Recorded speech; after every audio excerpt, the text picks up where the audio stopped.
Hey, Peter.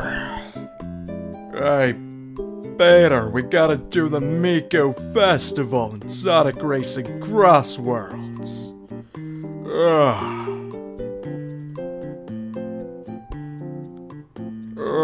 Hand over the Tylenol.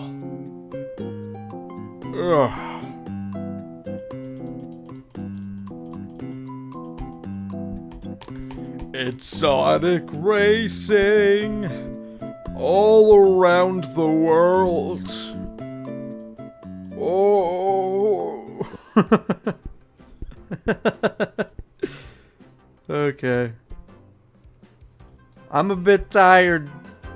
Kinda. Not really. I'm just groggy.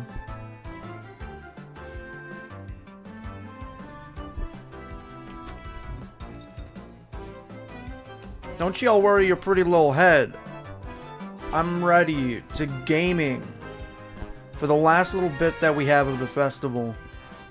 Surely this last little 20-ish minutes of the festival will net me legend rank immediately. Hi Aiden, hi Skater Boy, hi Lucy, and hi Swift. Bit of a like a last minute stream. But, you know, we gotta do what we gotta do.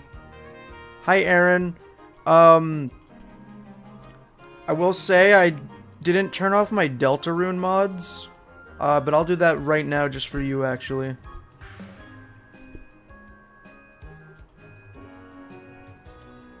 So you can watch if you want. I know you're gonna go stream soon, but... Let me hit that up real quick, just for you, Baba. God, I am tired. Can you guys make me not tired by kissing me on the forehead or something? Platonically? Is this one and this one? Okay. Boop. Ah! Miku Festival. So Aaron, I saw your message in the Discord about how you thought it was awesome that they referenced Luca and the other people, the yellow people, that I don't know if they're twins or something. Yeah, this game goes hard with its referencing. Yeah, no. Yeah, it's chill though. It's chill though. I figured you weren't gonna be here long, but it doesn't matter all that much. Rin and Lin, yes, they are twins. They are really great, and I love them. Yeah, my friend Finch knows all the not VTuber. Well, she knows VTuber stuff, but she knows Vocaloid and VTuber. It's like big obsession. She has a million figures of Miku and other Vocaloids. I only have like a little bit of understanding of Vocaloid lore because of her. Otherwise, I'd be completely lost during this event. I'm Team Plankton Easy. I'm a hypocrite because I like that referencing, but when it was Team Plankton and Sandy, I'm gonna think that's lame. Yeah, I think it's especially lame because they've literally done a SpongeBob event in Splatoon before. I completely forgot to invite Swift and Lucy. Oh god, my brain no worky today. No, but I think it's just especially like lame because it's even more derivative of a completely other game that also did a stupid crossover. So, yeah. But like, I just think it's cool when it's Vocaloid because they're just less silly. It's easier to take them a little bit more serious. Like, they're still silly, but I don't know. It's just, it's not childish, I guess, is the thing. I think that was my setup.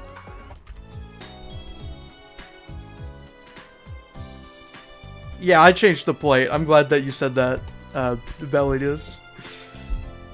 It's fun, like, not surface level references too, so you like it. Yeah, see, I don't really know how deep cut they are, but I really appreciate that it is more than just Miku, especially with the rewards that you can get. This guy hates us and wants to lose top 1000. I will invite you guys immediately afterwards. What were the different teams for the Persona one? One of them was Joker, obviously. Another one was Violet, I think. And then one of them was also... God, what was it? I don't remember if it was something from, like, Strikers, or if it was something from... Royal... I don't remember. There was a third one. Part of me still wishes that you could choose the teams for which one that you like the most, but we know for the Miku event, it would have just been Miku, because, like, nobody knows... Well, not nobody, but, like, most people that are playing don't know the other ones, you know? Like me, for example, because I'm just a little bubba. I didn't even know that, like, Vocaloids were, like, not anime until my friend told me.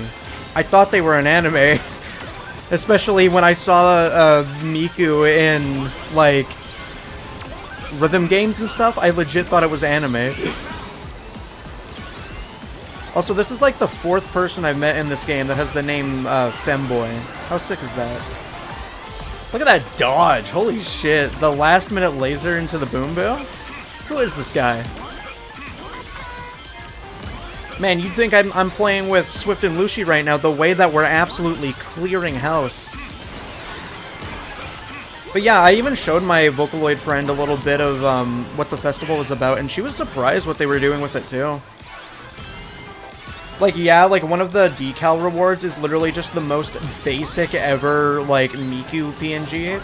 But then they got some deep-cut characters and some different designs for the decals, too.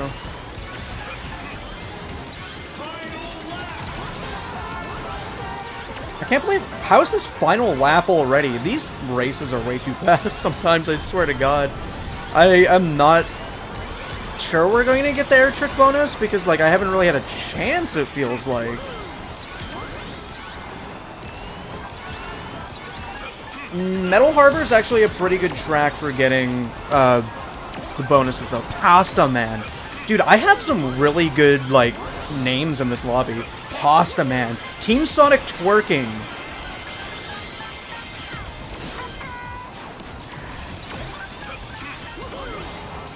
Big Boy. You don't usually see golden names like this, like, on any other day. It has to be the fact that this is, like, very specifically just, you know, the end of the festival, so everybody's trying to hop on. I will now officially get my 2 right-hand people in here. Vocaloid is a cool and interesting thing. Yeah, no, I think, like... I never realized how deep it went, because it's a full technical thing that people rig and animate themselves, and then the whole, like, main software they use also does the voice stuff, I think, too? There's a game, at least. People say it's good, but you never played it. If you're talking about Vocaloid, I've always wanted to play, like, Project Diva, I think it was called. Coke Milk PlayStation! Okay. What a lobby. That was a good lobby. I go land route every time instinctively now. Yes, true. That's actually a really good strategy for Metal Harbor air tricks specifically. I didn't even think about it. Well, I might have thought about it if I didn't just, like, hop on instantly after waking up, but yeah. Metal Harbor remix is still ridiculously good. I think it probably hits even harder when you have nostalgia for Metal Harbor. Metal Harbor is, like, the one level... No, not friend match. It's, like, the one level that I, like... Well, no, it's the first level that I, like, particularly grinded when I was younger. And then after that, it was Green Forest. Green Forest, to this day, is still probably my favorite level. That and White Jungle, straight up. Metal Harbor Remix, though, is... like, it's just a mega chills if you've spent any amount of time actually trying to get the A ranks on every mission and whatnot. You saw Asgore in the lobby. I won't waste our time. Let's get in there. Okay, but here's the thing, Lucy. It's kind of negative chills if the Asgore name wasn't all in caps. We gotta be honest here. You're OMX? I can probably get you after this match here. Sorry, I didn't see that message immediately, but we do have a slot open. So I should be able to actually get you in here. My bad.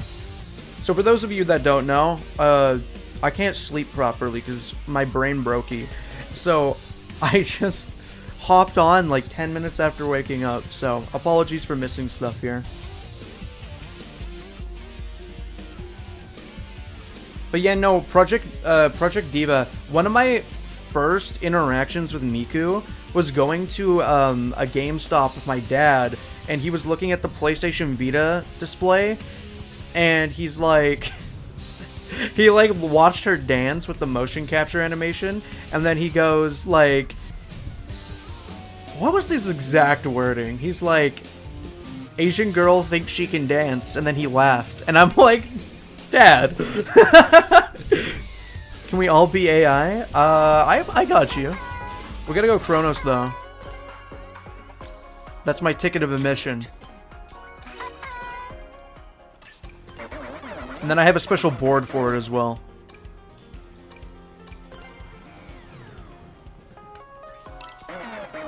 We love ourselves some gibberish. Aaron's probably off like setting up his stream right now, but if he's still here, I really do wonder what he thinks about the AI skins, because I think they're pretty chills. Hi, Mr. Green. Knuckles running mod. Here's the thing, Trey. Also, good to see you. I don't actually particularly like those like Sonic R running mods. I think it's cool that they use vehicles because of the whole central explanation that Sonic does it just so everybody else has a chance. Monado Gaming? Dude, we got Shulk Gaming last time and now we got Monado Gaming? Are you kidding me? This is a good-ass session already. I am in love, I think. The names have been topped here. I haven't seen, like, any bots so far. Oh, damn, what was I saying, though?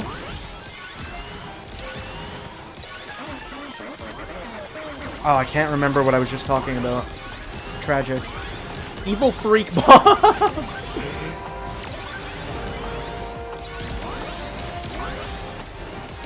All of the good players are coming out.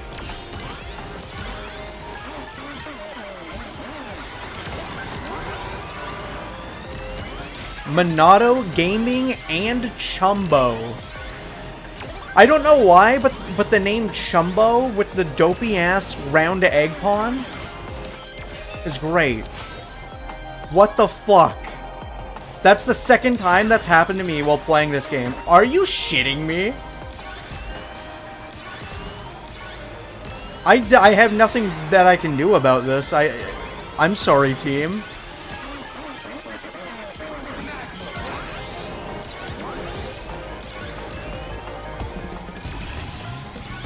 This is awful! I'm so sorry about what's happening right now. Don't worry, I hate it too.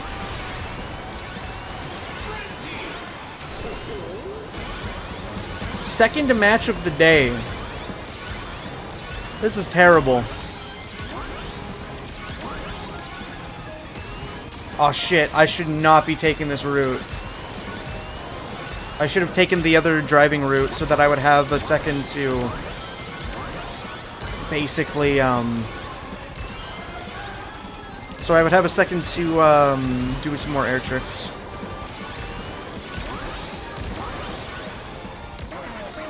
I don't think I'm gonna have any chance of getting out of 12th in this entire race now. I feel like it's just over, and I should give up. What the fuck is your problem, Drill? I needed air tricks.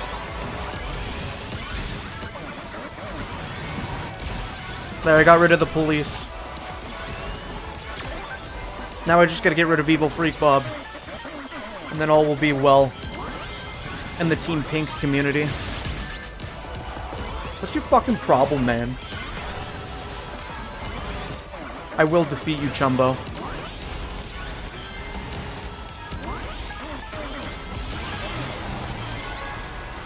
Okay, that's our Boom Boo, so I'm good.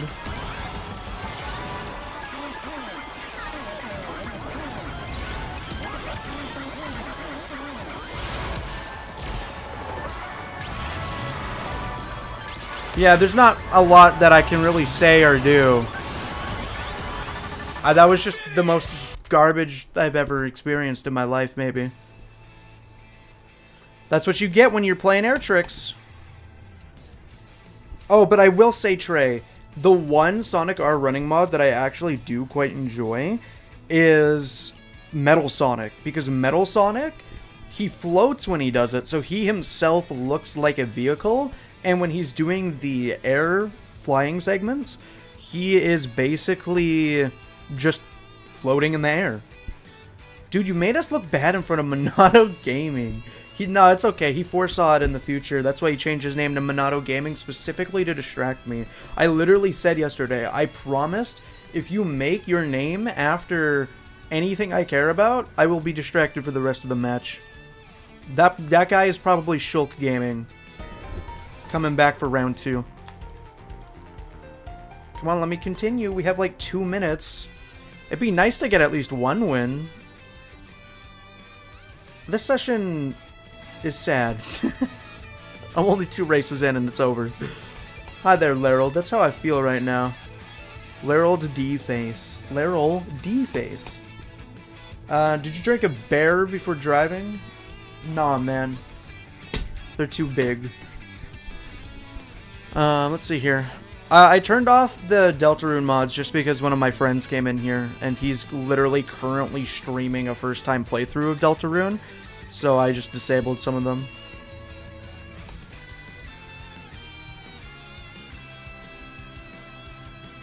Let's see here. Yo, I got the S rank on 200cc Chronos. I think I did too. I think that one is just like kind of universally easy because everybody kind of knows about the shortcuts on that one. Because it's such a meme to go for them. I think that's one of the only Supersonic S ranks I've really gotten so far here. I have like 3, maybe 4 of them in Supersonic tier. I know I have at least 5 in regular Sonic Speed tier. I just did E-Stadium S rank last night. I finally got the motivation to do it, specifically because I replaced the music on all laps to be Deltarune songs. Also, hi Heckin' Chonker. I'm sorry I didn't say hi, but I did see you. Chow Park is really hard just because there's so many tight turns and like just non-invisible walls.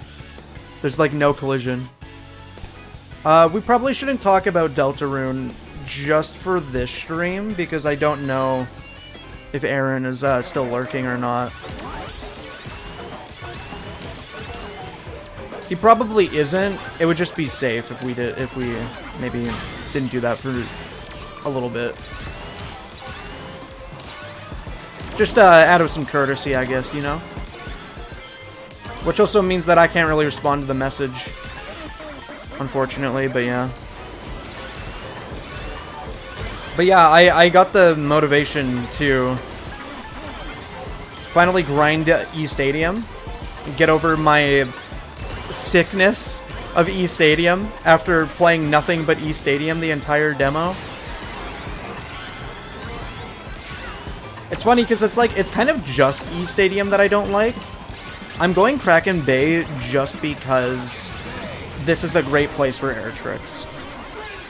Remember, we can spam so many air tricks with level 1 jumps on water.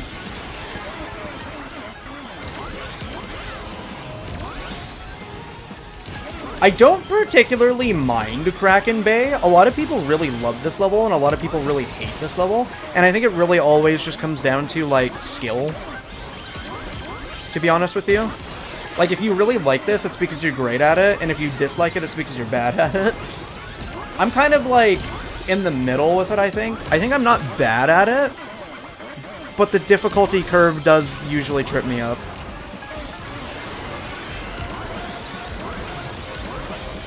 Also, it's not something that we really talk about, team, but, like, tapping is still really good in the other modes, even when it isn't our necessarily our main objective. It's still really good and worth it. I did not want to go on the slow-ass route. I never, ever go this route because it is absolutely pointless. But, I guess that's just the way she goes, bud. Oh my god, I didn't even notice there was Chow on top of the bridge. That's so cute, actually. Someone should draw fan art of that. Just all of them chilling up there. Yeah, just hit me. I don't even care.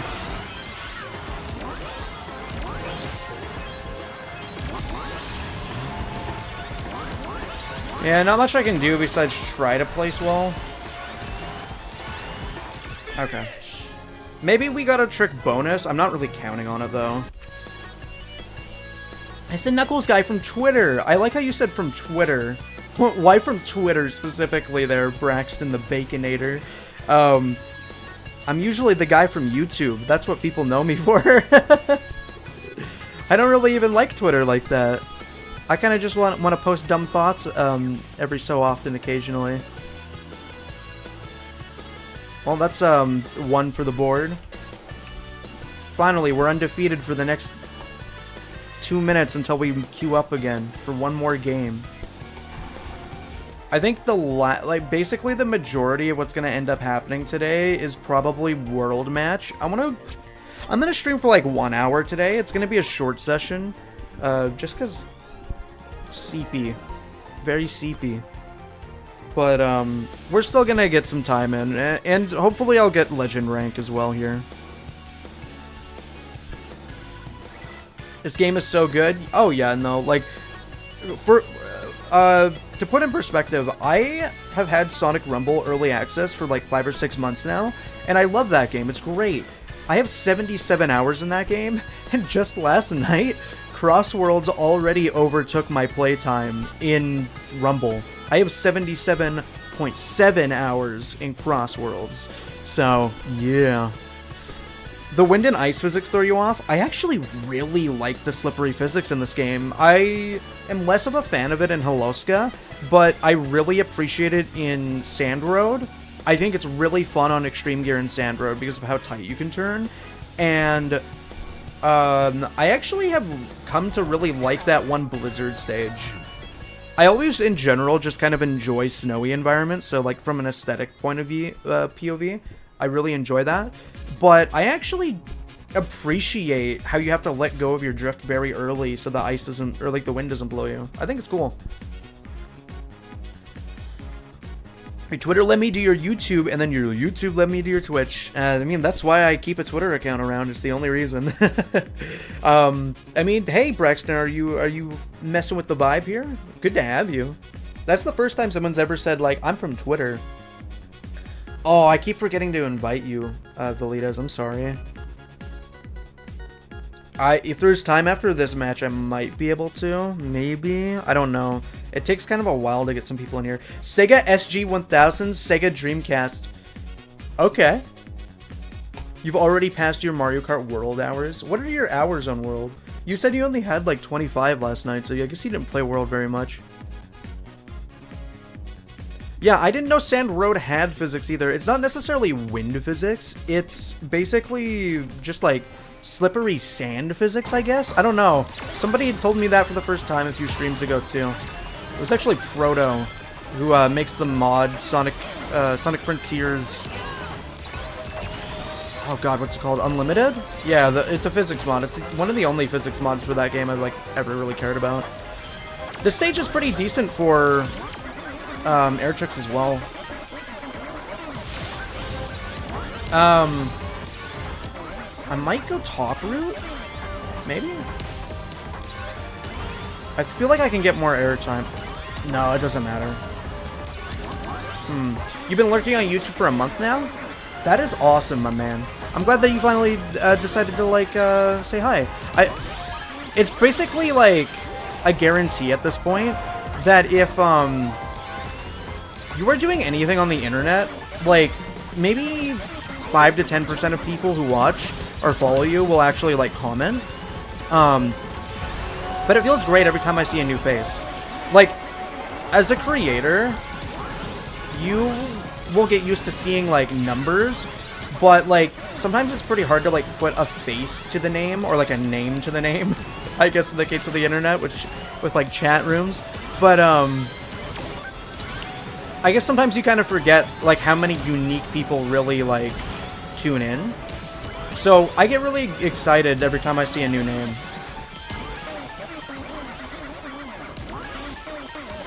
Because, like, if you look at any YouTube video, like, the comments to likes to views ratio is, like, you know, it's always, like, skewed. I feel like a lot of, like, people that don't, like, post things on the internet, they kind of inherently assume that those numbers will always be the same. Like, you'll see those people that are like, wow, this guy's 1 million subscribers, and yet he's only got, like, 400,000 views. I can't believe it. This guy fell off. And it's like, it's not like because you have 1 million, the 1 million people will always watch you type beat. You know. Also, I think it's a really underrated aspect of this game, how, like, how, like, the snake in Luminous Forest and the dinosaurs in Wonder Museum, they all have special animations for, like, hitting them with, like, invincible items.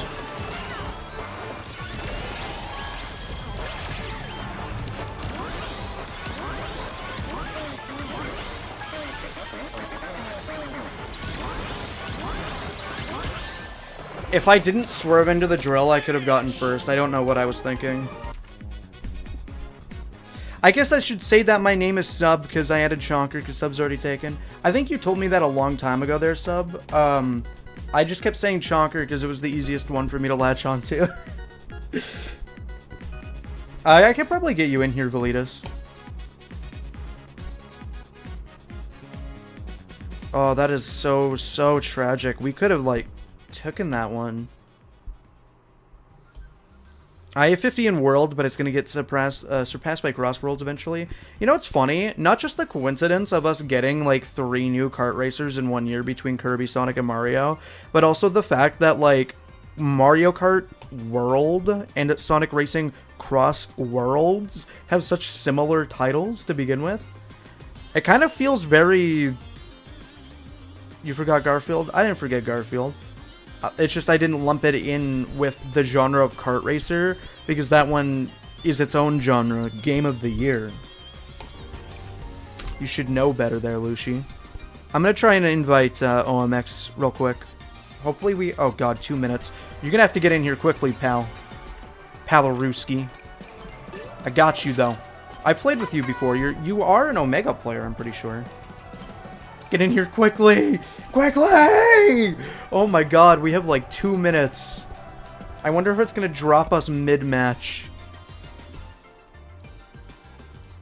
Oh god. Oh fod, oh guck. Probably top 2k at best. I think I'm probably top 2k at best here too. Oh, I'm actually worried. I'm gonna give this like 5 seconds. We're mid-match. I'm gonna run it. We don't have a second. We don't have a second. We have 1 minute. I don't think we're even gonna get into the match, to be honest with you. I just want to know what, when the heck 5 Laps of Freddy's is coming out. I am actually aware of that. I've never... really well, I've never... How do I say it? I have a weird relationship with FNAF. I was kind of there when it first blew up, and I played the first 4 games as they dropped, but I never really, like, cared about it outside of the second game. The first 2 were my jam, and then I didn't really care after that. 5 Laps at Freddy's and FNAF World, though, have interested me on a conceptual level. I thought they were pretty neat.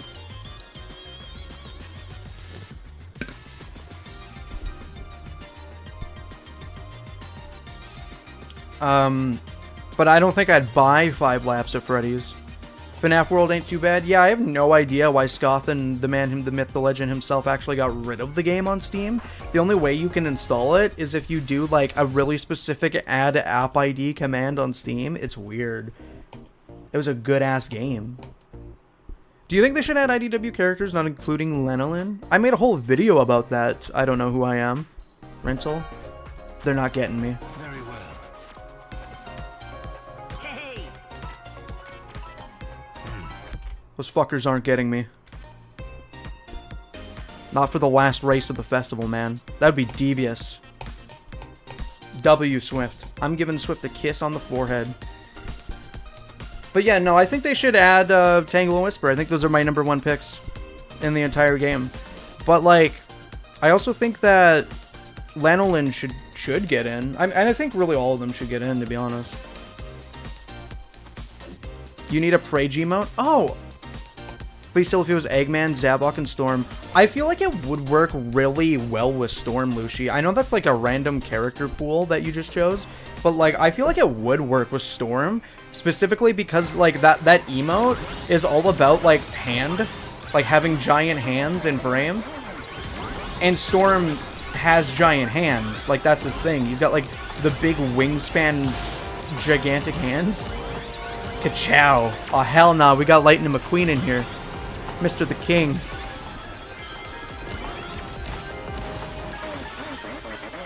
I don't think that's gonna hit literally anybody.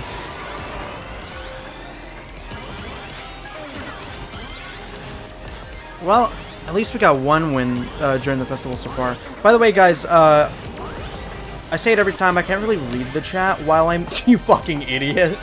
Wow, nice tornado, man. You really got me. Why did he spawn ahead of me?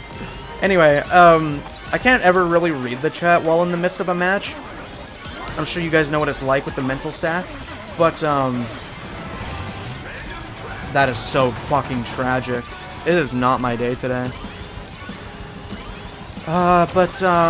In between the lobbies, I'll try and respond to everything I can.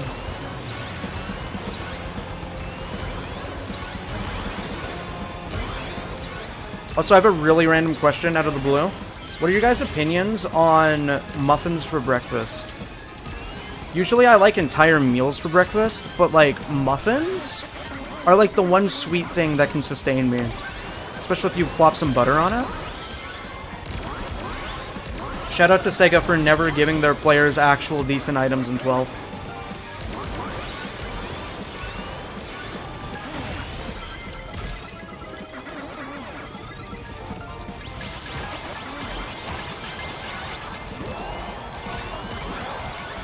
Nothing like trying to claw your way out of 12th, and some asshole just saves a red glove for you in 9th.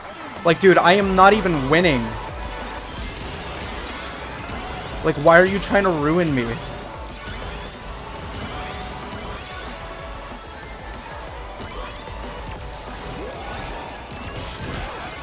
I did not need to use that.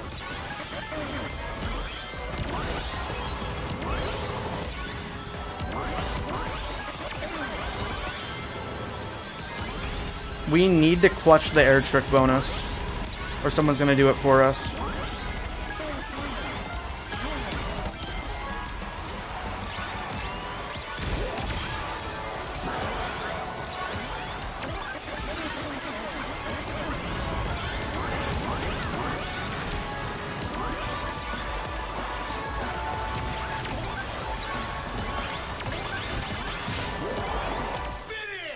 I think that was an okay finish. I wish that I had my tornado earlier so I could hit other people going through for the shortcut, but it's okay. Top 3. Oh, actually, all of us were top 4. Never mind. We might have won. Oh, yeah, we definitely cleared the last race. Look at that. It doesn't matter if I woke up literally 2 minutes ago. We win. Look at that. We beat the Triple Jet Army. Hi, Dolphin. Also to answer the question, muffins for breakfast are so good. Give me a good corn muffin with butter, and I'm set for the day. Corn muffin? I don't think I've heard of that. Last race win on Kronos with 2 points, and I hit the shortcut? I'm satisfied. Oh, by the way, guys, after this festival, I get to finally get my Blaze title. This is Mario Kart 7 all over again. Wait, you think the regular online is too slow, Velitas? I think... Oh, God, no! That actually annoys me that I didn't get the last ticket. That sucks. But, I think Festival Mode feels a lot slower than World Match. Because it... Like, I swear to God, they use, like, 50cc for this. Ah, dude, that pains me. We go back to the lobby, And all the decorations and nighttime and everything and confetti is gone. Oh, that's so sad. That's so sad. But hey, at least now I have a good chance to get legend rank. Also, just like Sonic Rumble, they calculate to the leaderboard at the end of the event to see who got first and second and whatnot. That's pretty cool. Do you want to get your Blaze thing? I'm gonna get legend rank a little bit more than the Blaze thing. The Blaze thing's a little treat, I think. Gonna change skins for the AI racer? Oh, hell yeah, you join us. Join the squad. We will take over the world. The best in this game feel like Splatfest and Splatoon? Absolutely. I think that's like one of the very first things I saw people compare it to at all. Oh, so hi, Two-Tail Gamer. Sorry, there's a lot of names that I'm like noticing but not saying hi to because brain no worky. I modded my AI racers. Who cares for blue tails when you get Marine? I think it's cool that modders are putting the like model swaps over actual skin slots in the game so that you can still have the vanilla character. I think that's really cool. That's actually preferable for me. It'd be sick if you had teams you could pick for festivals. Oh yeah, I was saying that earlier, but like I think people would get way too opinionated with the crossover franchises. And like for example, in the Miku event, Team Miku would probably just win by a landslide because of all the casual players.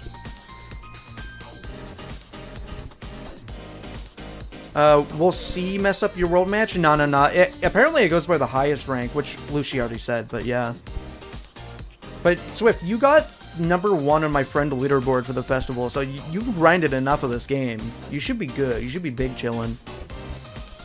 I like blue tails. I like pretty much all of the blue skins, I think, here.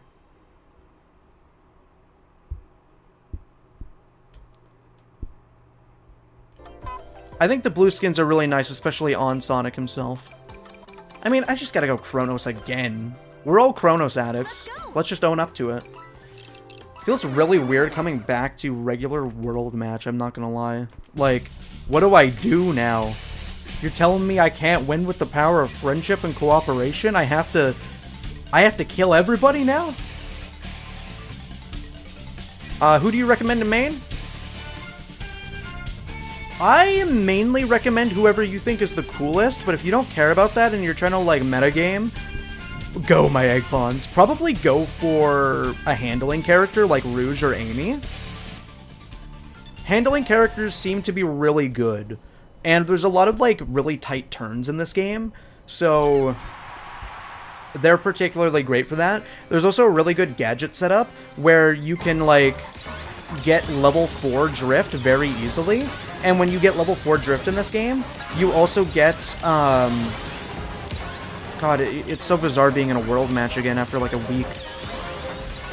When you get a level 4 drift, you get an instant shield for like 5 seconds. It's actually lasts a crazy amount of time. And the awesome thing about that is that there's a lot of items in this game, a lot of aggressive items. And your only main option for blocking items is to throw other items at them. And you gotta hold them, and you gotta position them at the right angle. You can't just throw it back regularly. So there's a lot of, like, effort involved in simply blocking things. So if you have a level 4 shield just from drifting with a handling character / car, it's a really good strategy. It's what the top 1 player uses, actually. Luigi #1. You can tell that guy's a Nintendo Switch player. Like, that guy just came off hot of some Mario Kart World. Okay, see that Sage has a bomb. This is gonna be... Okay, I swear to God that was gonna be Anvil or Goop. And I was not gonna be happy. Man, I missed World Match. It feels so bizarre now, but like, god damn did I miss you. We had something special, you and I, World Match. You're really good for my competitive urges. Oh, I did not see that. That was entirely my brain's fault. And by my brain, I mean me, but yeah.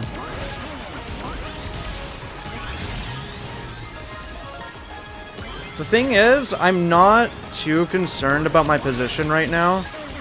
I know I'm not doing particularly well. However, have you considered that I have a monster truck?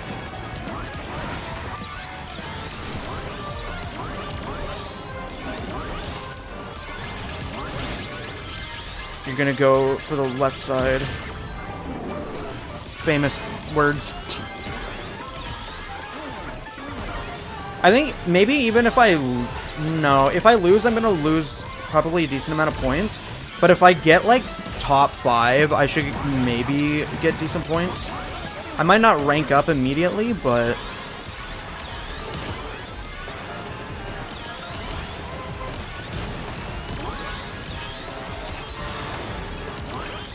I think I gotta save this.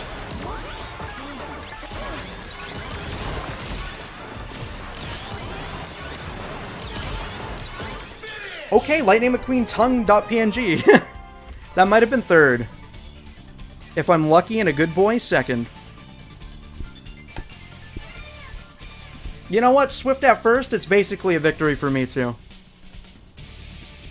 I think that's rank up. I think that's actually legend. Okay, no. We are like 4 points away from legend. Okay. Let's get it. If it was first, that probably would have been legend. Alright, time to catch up on Chatterooskies. Haven't played a normal race since the festival started. Swift, I'm pretty sure 90% of your experience with this game is festival. Like, I'm actually kind of surprised that you managed to win. Not because you're a bad player, but because, like, this is a new game to you, buddy. Like, you know Life to the Festival. Did you guys see how insanely competitive the festival leaderboard was? Like... Oh, you DC'd? I could probably get you after this match. Like, Callie, I think when she ended last night, she was like top 40, top 50. And then she slept another night in a row, crazy concept. And she dropped all the way till 105. You know how crazy that is? And she's the first person that hit Legend 1 and max ranking. But yeah, I did see that video, Baconator. It's an SA2 mod, I'm pretty sure. It's like a reanimation for the opening of the game. I need my gadgets, and I won't get 7th. Were you on default gadgets at the beginning of the match? Eggman has as much boost as Miku. Oh, so they're both taking over the world. Gotcha. I can't believe their DNA makeup is so similar. I also think power determines if you lose rings or not when you bump into a racer. I'm pretty sure power also determines, like, what your recovery rate is after getting hit by items. It's pretty good.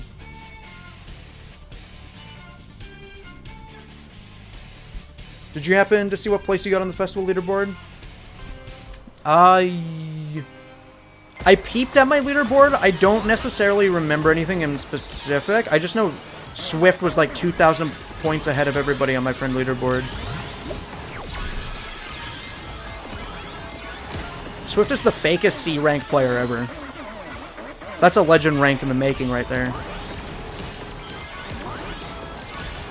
See, I'm pretty sure that Shadow player has the level 4 quick charge I was just talking about. Unless they're cheating. Because I swear to God, they've had shield for like 18 minutes already. How are you still shield? Huh? How are you still in shield? What the hell? Wow, huh? Did they get like 3 shields somehow?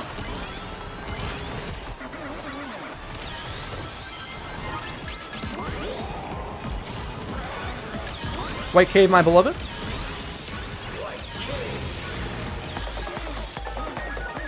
I don't know, maybe that was like a desync visual bug, but like, how do you have shield this early in the match for that long? If they were cheating, they would probably be in the lead is the thing. I'm always surprised I never lose on that jump, like die on that jump, I mean to say.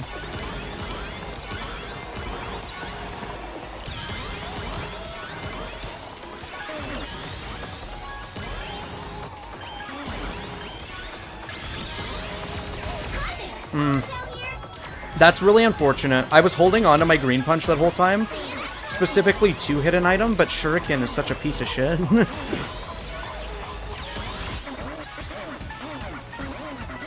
That's a crazy name that I will be reporting.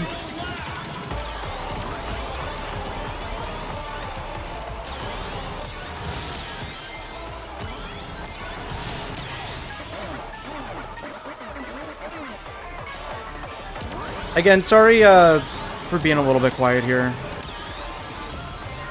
Brain no worky, as per usual. I am excited to make my video about the Miku Festival because I got a lot of really good footage during the stream yesterday. I also found out that the reason my Twitch stream was in 720p is because my bitrate is too high, because I had to raise my bitrate for a better quality on the YouTube stream. So that would, in fact or doodly, be why it was different.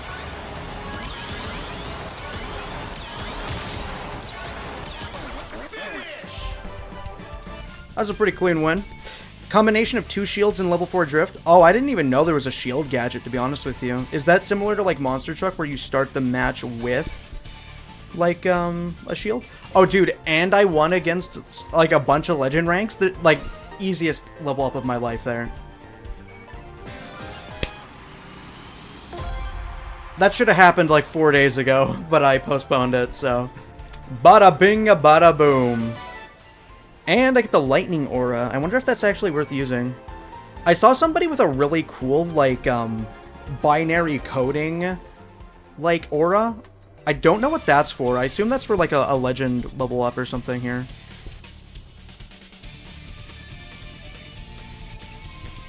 Feels very nice to get a win to get myself into legend as well. You cleaned house? Thank you so much. I'm genuinely so proud of my play the past few races here.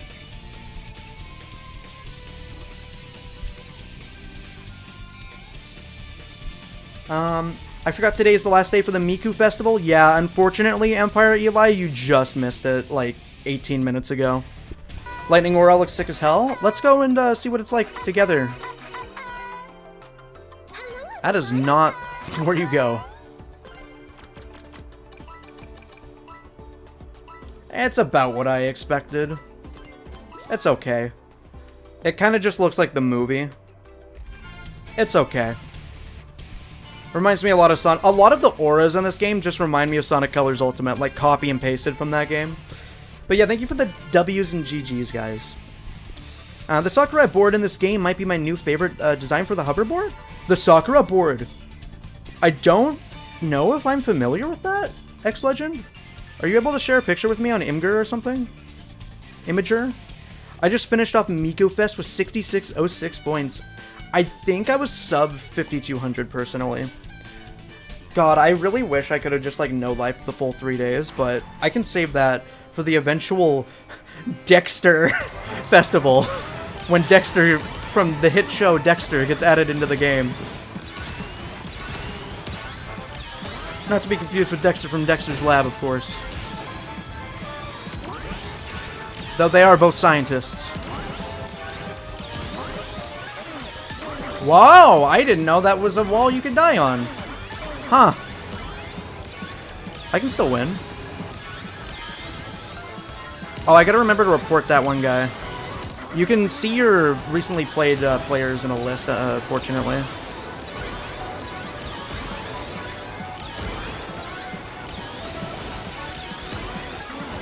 I wonder if it's even worth using this. I feel like I'm pretty far behind. Where did that speed boost come from? God, I might have to.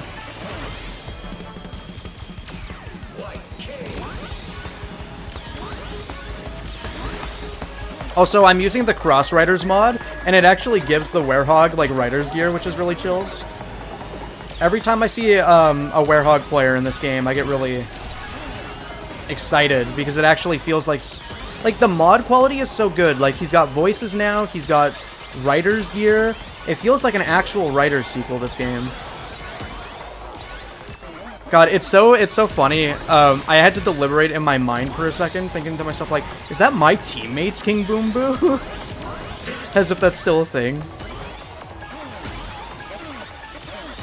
The good thing is, now that I'm a lot better as a player than I was in my first few streams, it's a lot easier to, like, shrug off getting hit into 10th. Because there's always a chance. There's always a chance that you can do better. And pick up the pace.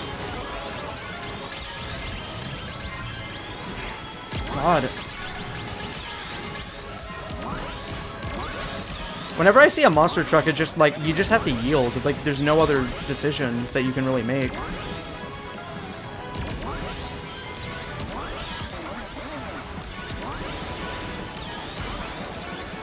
I really don't mind if I, like, lose horribly this match, because I'm already satisfied with the other matches I played. The worst thing about playing games with ranked modes is, like, you get so happy to rank up, and then in your first match, you immediately rank down. It's not really indicative of you and your skill. It's just, like, I don't know. But it does feel terrible every time. Much like getting monster trucked. Every monster truck hit that people get on me is completely undeserved, but when I hit other people with a monster truck, it's deserved. You know what I mean? Yeah, we're back to regular online. Oh, I only lost 1 point. That's not bad. See, like 9th place and losing a point is not bad, but it's low-key because... Actually, no. I was gonna say it's low-key because we have a C rank in the lobby, but, like, lower ranks actually tank your points more. I hope they add Donkey Kong from the Donkey Kong Country TV show. I actually really like his voice actor. That's probably not a hot take to any degree. It looks like we're doing something devious by having someone so low-leveled. Yeah, I don't know if you watched Callie's Legend Rank grinding streams, but she would, like, leave lobbies when there were too many low levels because of how much it tanks the points. His singer is majestic? Yeah, dude. Like, even just his regular, like, delivery voice lines are great. He's very sweet and sultry. Much like this song. A lot of the tracks have a quick last-minute shortcut you can take, which is useful when I'm behind at the last stretch. Yeah, Kronos is the biggest win stealer 4000 of all of them. Man, I really gotta study up the time trial S-rank routes, specifically just so that I never get caught off guard by world matches. So the Sakura board is unlocked through playing Race Park. You get it by beating the teams a second time. If you want, you can upload an image of it to a website called Imgur, I-M-G-U-R, and you can link it to me through there. But I did see that, Braxton. I thought that was pretty raw, actually, and very, very valid, because if you get max rank, why would you ever want to risk losing your points, you know? But yeah, I figured, because I looked at the achievement progress for getting all the Extreme Gear parts. I don't have all of them, apparently, even though I bought all of them, so good to know that it's from Race Park. I really think that if they do content updates outside of, like, characters, they really need to add more Extreme Gear parts. Like, if they look at their stats, Extreme Gear's got to be the most used vehicle easily. I know it's not nearly as common in like, higher rank lobbies, but still. I'm just going to assume that Swift and I are not going to get so aggressive. Also known as cheating and colluding.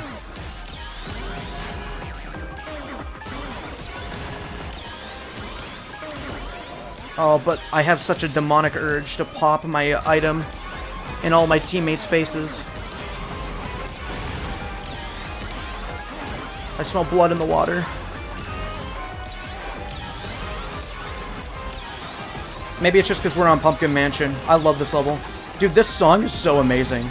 Oh, can somebody remind me to do a tier list for all of the tracks? Because I would low-key do that in this stream. I wanted to do a short stream. I did that on purpose, just to be an ass. I literally slowed down. Yeah, I would actually love to do a tier list in this stream. Because I've been seeing people hate on a lot of my favorite stages, and I need to get my voice out there, because it's not okay.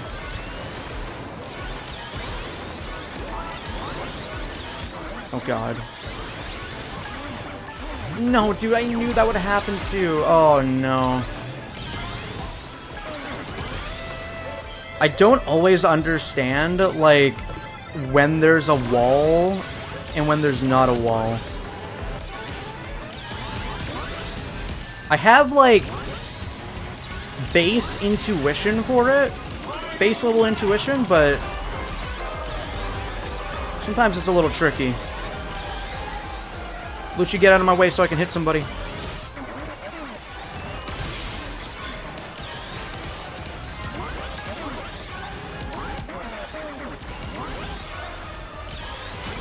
At least I got the double.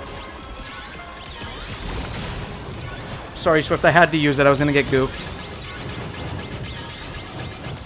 I'm sure you get it. I'm sure you understand the vibes. Oh, that is horrible.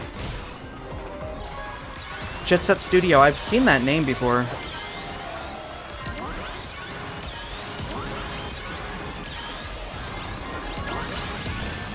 Oh, I knew the drill was gonna get me. But I did nothing about it, because I'm a weenie. I don't care. We're just gonna keep playing a little bit longer here. How was the festival? I was only able to play like a couple games of it. Very, very strong. I've been saying it since the open network test. I kind of think that...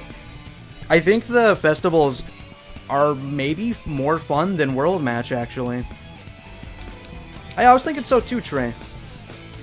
Because I did a tier list for the Year of Shadow, and I thought that was pretty fun, even though a lot of people hated me for opinions. They're like, no way you put a costume for a mobile game in the same tier as Sonic 3, and I'm like, that doesn't mean Sonic 3 is terrible, that just means I like that costume that much, you know? The AI Zavok machine in the proper color is chills. Lucy really cooked with that car. I forgot to invite Velitas back in here. I gotta remember that next time. I also gotta remember to report that one player. The C in the Sea of Legend is really funny. Yeah, you're probably making everybody sweat. Thoughts on the Zavok board? I think it's really hard to make Extreme Gear look unique is the thing. I think the palette is smart, but it kind of just looks like a default board to me, unfortunately. And I know that like my criticism is like maybe a little too harsh, even though I don't even like actually. You look like a default board? Yeah, I use a default board. Like, I don't mean to be harsh. I'm just trying to be a good friend, I guess. I don't know. I'm sorry. Like, you can't do anything interesting with the boards cosmetically. It's not even your fault. I wish they'd have proper races outside of the festivals. Yeah, because, like, it really sucked getting edged on my legend rank just because the festival started. I think the only way I could see it being, like, a good thing for players are the people that, like, want to grind the leaderboards for World Match. Because it gives them a break, and then they can focus on something else.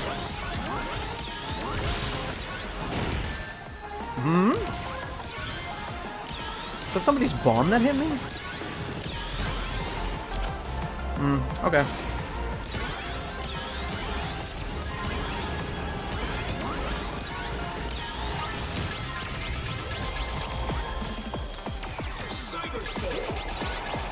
Thank God they know it's good with cyberspace. I'm flowing into the light.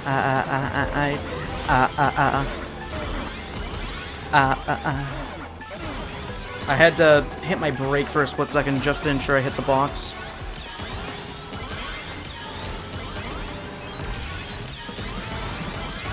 I was gonna hit the grass, so I had to pop the monster truck, unfortunately.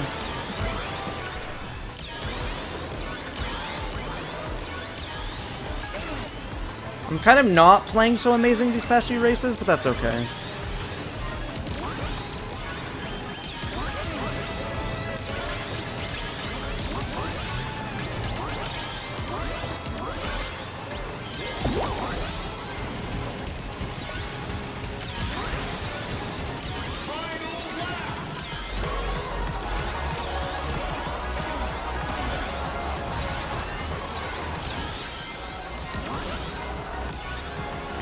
Honestly, kind of just gotta lock in a little bit here, I think.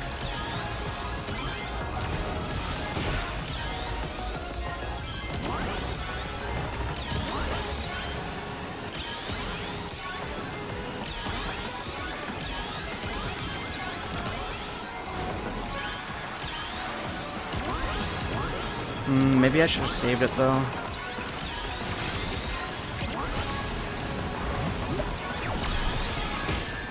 Yeah, I had a feeling. I had a pretty good feeling I was gonna get itemed right at the last part there because of the way I was drifting, but I did pretty okay there. I did good.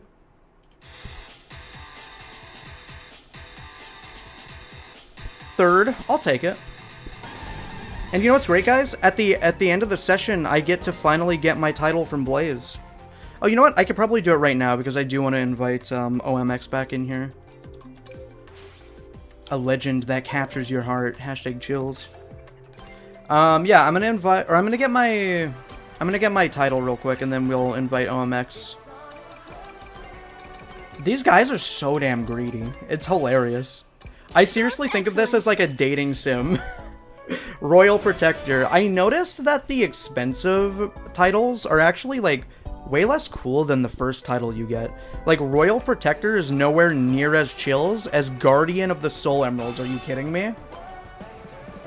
Also, I chose Blaze's title over Knuckles' title because I thought it was way better than Bruiser Echidna.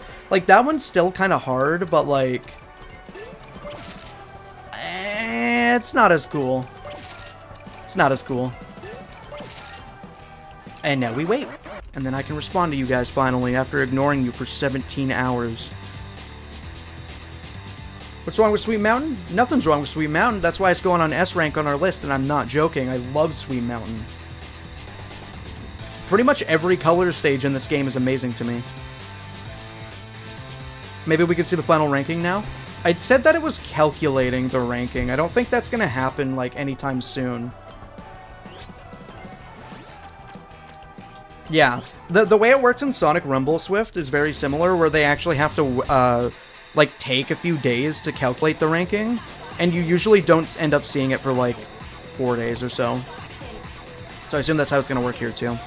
And it's crazy how this game implies that Sonic and Co. only want to be friends if you give them money. It's not money, technically, they're tickets. It's a killer kill world out there on Planet Dompa. You really need those good machine parts. They'll do anything for a machine part. Did you ever make that egg and cheese on the Sonic waffles, referring to the waffle maker? I didn't, but I did try making a grilled cheese on it one time, and it did not work out the way I needed. I sent a friend request. I'm Meme the Memer. I might be able to accept that real quick. There you go. Mephiles PFP! I'm so happy that so many people use the Mephiles PFP.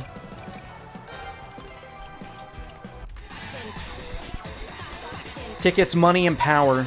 Now, but here's the thing. Sonic, he don't care about currency. Unless it gives him a cool paint job on his car. Also, did I update the win counter? I think I did. Goodbye Miku post. She's still here. She's still in the game. You can still play her. Hi, Junkie. By the way, Junkie, can you not say that thing you said at the end of the last stream? I don't think it's that funny. It's not my style of humor, personally.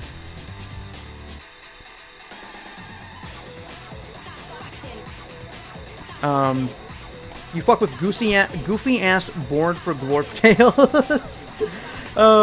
I think I do, yeah. You know what's interesting about the shark board? The shark board is actually a reference to an enemy in Sonic 3 that's basically just like a flying shark with a propeller. I learned that the other day. It's pretty cool. Originally, I was against the festivals locking out world matches, but I'm kind of glad it's that way so that the servers aren't ghost towns for festivals. Yeah, and you know what? I might have posted about it on Twitter as well. The festival actually brought the player count for this game near back to its actual all-time peak in just 1 week. Like, people are playing the hell out of this, dude.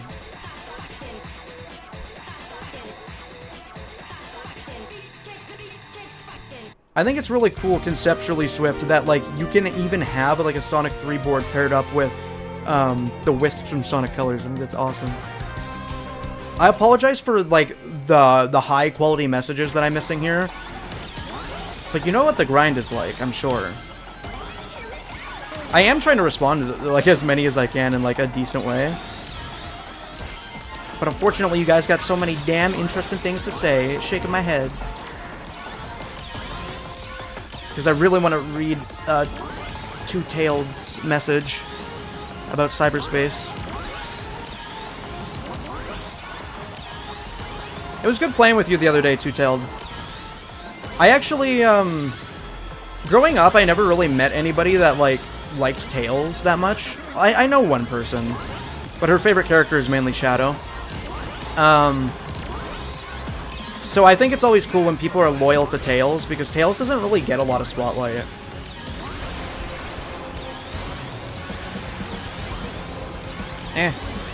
Also, I think the Miku title is really cool, but I had to switch off of it because it's like everybody uses it. And the sad part is, there's actually quite a high amount of Blaze players. Like, in the Knuckles community, you don't really see Knuckles players, I'll be honest. But in the,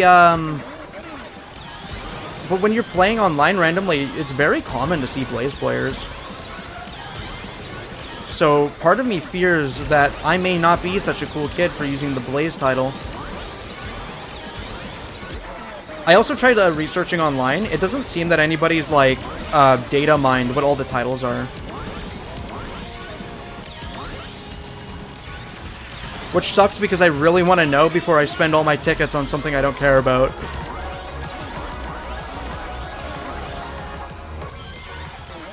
Because that's the thing, is, like, I don't really care for the Bruiser Echidna title.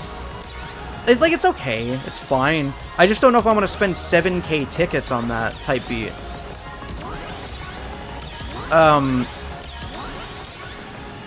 So my whole thing is kind of just like, I wish somebody would at least data mine that part of the game so that I would know. There is a cheat that you can do to get unlimited tickets, but I'm not going to do that because that's insane. This is a game I'm already going to spend hundreds of hours on, so like, why would I ruin my experience type beat? Like, I love getting rewards that you grind for. I think it's, like, such a cool way to incentivize the people that are competitive. On the Twitch side, you're coaching me. I gotta respond to YouTube more. I'll get to you, YouTube guys. I just gotta update win counter here.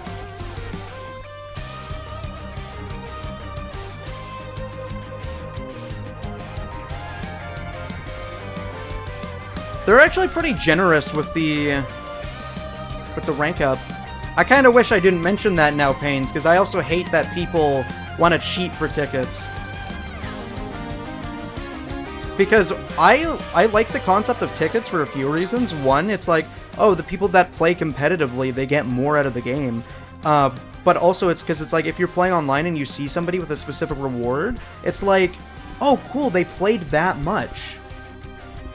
It's sad that Tails doesn't get the love he deserves. He's very underrated, and that's why I made him. Plus, I always thought classic and modern Tails were cute. Oh, it's good you say that. I have a classic Tails figure on my desk at all times. He is one of the cutest classic designs. I still think Knuckles is my favorite classic design. I wonder why. But, I think Tails is one of those classic designs that just, like, is low-key better than the modern one, and I usually prefer the modern ones. You got DC'd, Reinv. I can't exit out of this, but I got you on next. Amy's your favorite classic design? I think she's pretty solid. I think my favorite part of that design is the little bow at the back of her quills. That one, like, shoots it up by, like, 5 or 10 tiers for me, I'd say. That little detail. I think the reason they have hoverboards is just because Sonic can't swim, but he can run over water is the thing, you know? And the cars can go over water, too. Let's see what we got here. I still think it would be cool if every time cyberspace was picked in CrossWorlds, there'd be a chance of getting a completely different cyberspace track. Yeah, the only issue with that is that they'd have to design so many more tracks, though, just for cyberspace. Which would make it even more hectic than usual. It'd be really difficult to, like, practice that one. I see what you're cooking. At the very least, I wish it just gave us, like, a random song for cyberspace, because there's so many of them that exist, but yeah. I love classic SBO almost as much as modern. I get that. I see why people like classic SBO so much, but I personally... You want a list? I do, Me Dolphin. I would love a list. I tried researching around wikis and, like, Sonic Retro yesterday, and I couldn't find a list. Is it on Twitter? If all the information is exclusive to Twitter, that would really suck. I forgot what I was talking about before I read that message. Whoops. Oh, yeah, classic SBO. I see why people like it so much, but I actually like Modern a lot more. Though it would be chills to see classic SBO make an appearance in IDW. It'd be really cool to see him drawn in like a modern artist style. Did I get hit with something? I was weirdly slow there. I also noticed the reason that I didn't at first realize exactly why Sand Road had slippery physics is because like the handling on Extreme Gear is like kind of stiff. So I never realized that there was even slippery mechanics on this stage to begin with. Until Proto told me.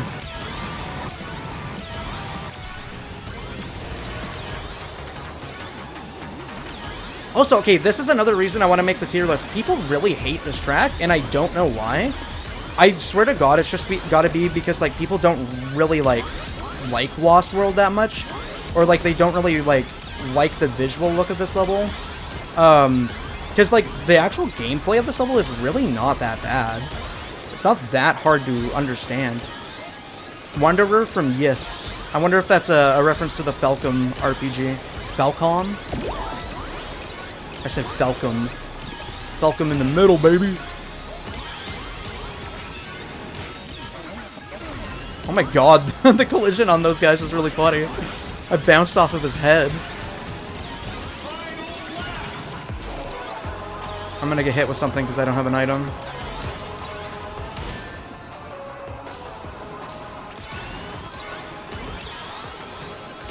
I love Sand Road, dude. I thought I would really hate Sand Road because it's basically a copy-pasted track from TSR. But no, it's really different and it's super fun. The Lap 3 song is chills. The vocals, dude, all the vocal tracks on the Lap 3s are amazing. No complaints.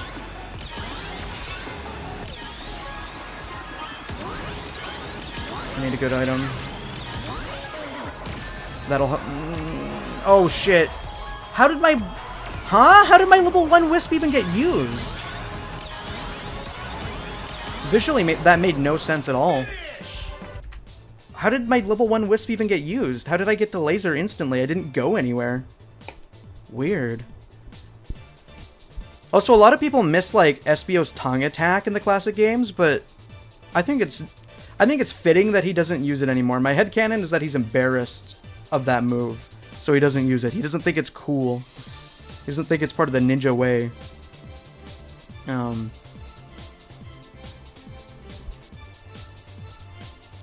But yeah, me Dolphin, if you could get me a list of the titles, I would love that.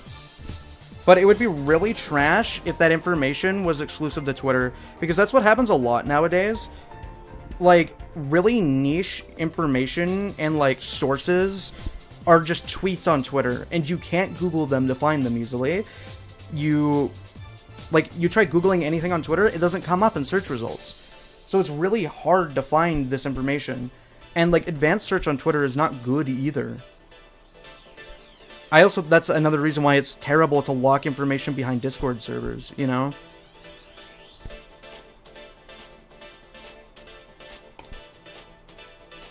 Yeah, Twitter search is, like, not even a search. They, like, low-key delete things that are older than, like, 2 months. I swear to God. You can't even just scroll to the bottom of a profile. It times out. I can see if the wiki will let me edit the pages. You should. I mean, like, if you have a tweet to link me, I will look at it. Obviously. But, like, I would just be sad if that information was exclusive to Twitter because of, like, again, I tried researching it literally last night. Didn't get any results at all.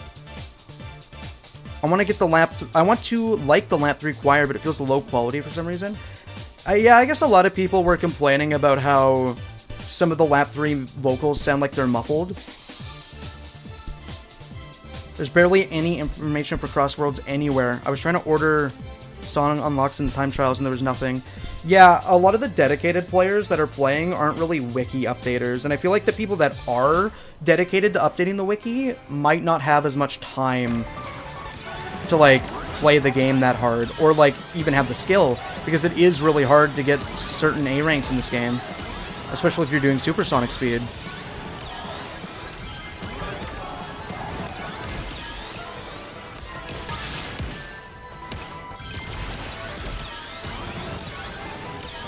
Which is why we need some dedicated people out there to help us out.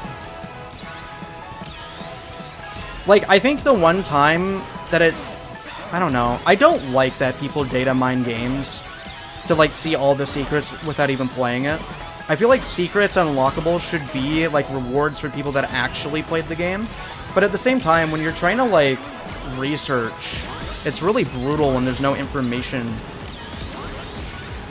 to look towards. Like, if this was a single-player Sonic game, every single piece of information would already be listed online. But because they actually dared reward people for, like, doing impressive things online, that information is very obscure. And I know that, like, the game isn't even a month old yet, and maybe I should chill out. But, again, like, I don't know if I should be pouring my tickets into Knuckles, or if I should just focus on getting, like, all my achievements.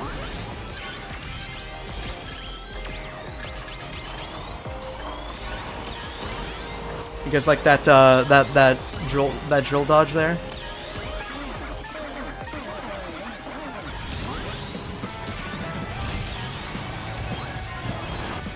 Oh my god, all the filthy monster trucks going for the skip is hilarious.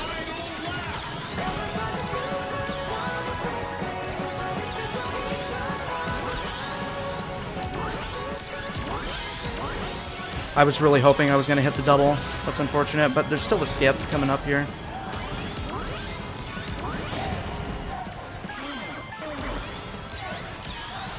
I said it once before, I swear to God, this song is like 50% of why I choose this stage.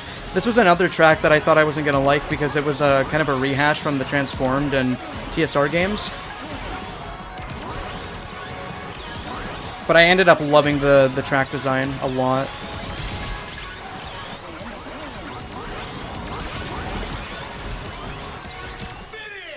I'll take that. That's not bad. Not quite a win, but I played okay. I'm maintaining my points. That's all that matters, really. This game's 100% feels along the lines of Unleashed. I never did Hundo Unleashed. It kind of just... I think Unleashed Hundo maybe isn't that hard, necessarily, but more so kind of just boring. I got you, Swift. There's Benny... yeah, I read that one. I really like Classic Tails looking Superstars. Yes, despite the reputation Superstars got, Classic Tails is so cute. I remember, Two-Tailed, I went on a trip when Superstars was a brand new game. I went to America to meet with one of my friends, and we played Superstars on the hotel TV, and I actually brought her over a Classic Tails and a Classic Amy figure as a present, and we're like, oh, it's kind of funny, like, how similar the figures are to the models. So we just, like, sat there and, like, compared them to the screen. I have footage of it, I think. I don't know if I used it in my video about my figures, but I definitely at least have a picture of it. I might be able to find it. See if I can find it.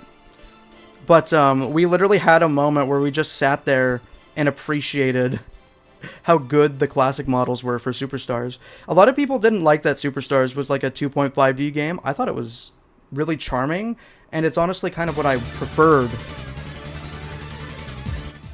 This is a kind of a loud song. Let's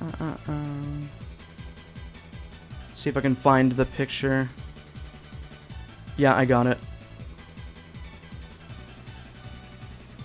Transform. Fit. Yeah, we were just playing this on the hotel TV, and then we're like, huh, look how detailed the figures are, like, compared to the models. Look how good that actually is. Good memory. And personally, I think Superstars is... Oh, hi! Mr. Leg is in the lobby. I think this is the second time I found Mr. Leg. Oh, I'll give him a like when the calculation is done. Oh, never mind. I don't think I can. We're starting the match. Shit. Well, Mr. Leg, hi. That's the person that voiced Keanu Reeves' Shadow in my Shadow Generations multiplayer video. Valitas, you got kicked as soon as I invited Swift? What the hell? You guys just aren't compatible, I guess. That sucks. I feel like this game rewards time played more than actual skill. Well, it definitely does. No, that's okay, Lucy. I do want to go and watch a stream really badly. I just got to get my hours in. You know what I mean? God, what was I about to say? I keep, like, getting assaulted by 2 messages at once and forgetting the first one. I'm so sorry. Oh, yeah. I think this game does reward skill. But only in the legend ranks. Because you get special auras.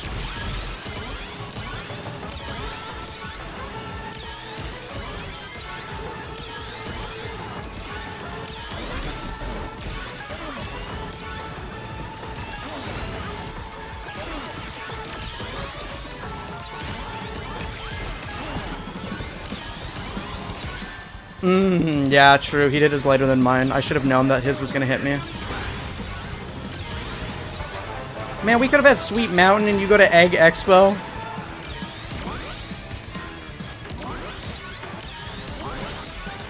One thing that I really appreciate about the rival dialogues in this game is that the characters actually do get mad at you getting to pick the CrossWorlds. They're always like, oh, you picked that one, you goddamn idiot. And I'm like, he's just like me for real.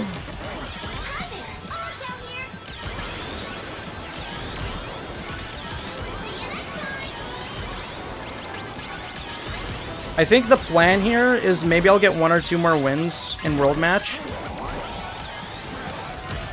Should have just hopped on the break. I might get one or 2 more wins in World Match, and then I do want to do the tier list. The thing is, I'd love to keep playing all day, but I gotta make videos. And there's a crunchy, delicious Deltarune stream awaiting me as well.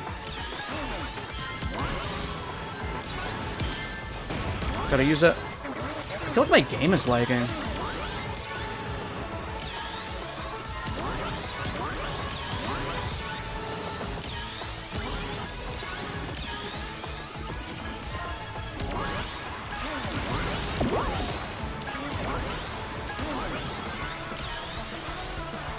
That was kind of cool. Too bad I'm gonna get 19th now.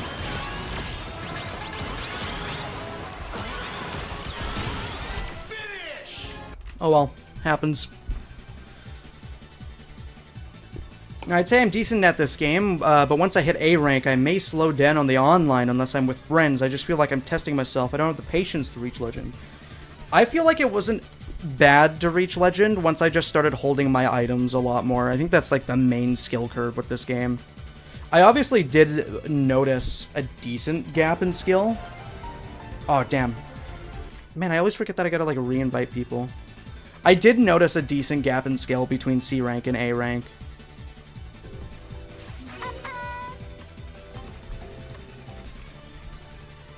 Which obviously makes sense.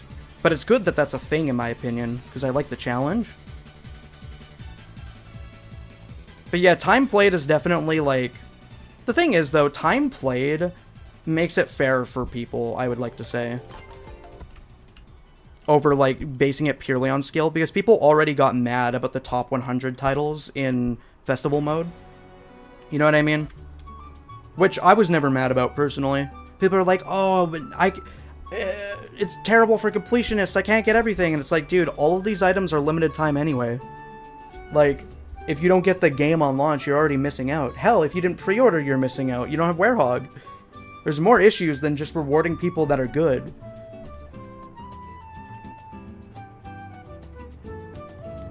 Very unfortunately. I think Dark Chow is a weird mechanic. I like it. I think it's one of those mechanics that actually, like, benefits pretty much everybody. I really like it. I'm B+ rank. Sometimes I go against Legend 7 players. Like, how is that fair?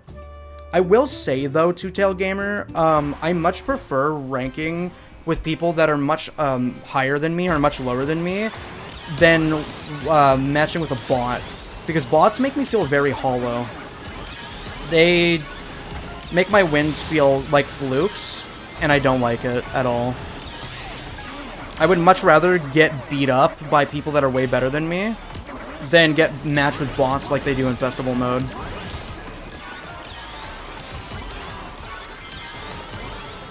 Personally.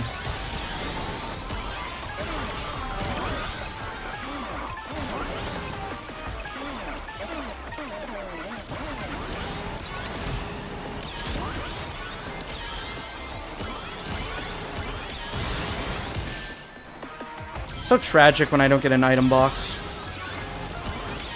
Basically need those to live.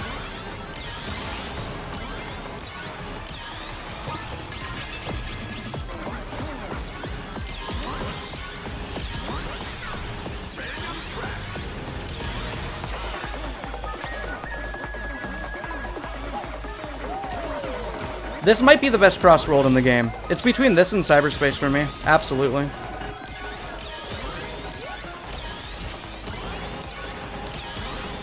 I cannot wait to make that list.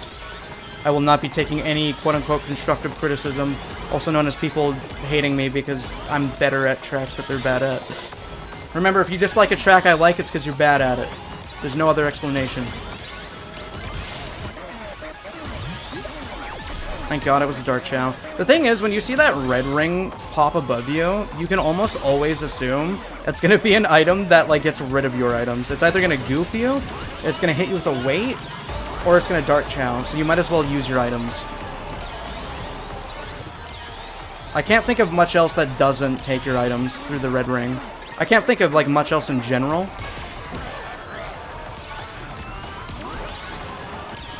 That even happens in the red ring to begin with, but yeah. Yeah, that's just brutal because you have to aim very specifically to actually hit shuriken.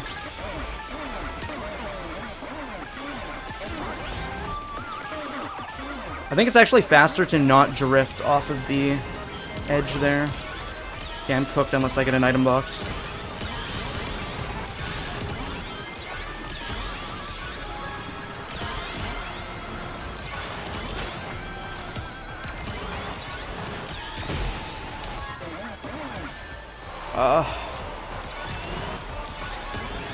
I didn't have any way to account for that, unfortunately. Lucy following me in behind was pretty chill, I was not gonna lie. I love the look of the glowing car. Add me, I'm going live in 20. I don't know who you are. I'll leave it at that, I guess. Dark Chow's a nice, weird curveball.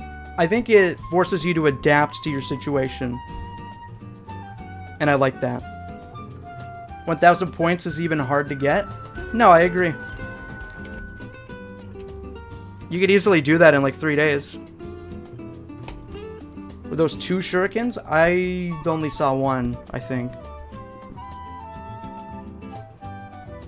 I prefer it more about time than skill, because in 20 years when the servers are gone, there's still plenty of things to unlock. Yeah, like, how many tickets do you get on like, round 2 of Race Park? Because people were saying that was the best way to grind tickets for that. Because I know you get 60 for the festivals, which are online only, but Race Park is still pretty decent from what I understand. I did add Meme the Memer. I did that like 20 minutes ago. I actually did it like right after. You hungies? Yeah, I haven't eaten today. God, it's 7 p.m. What the hell?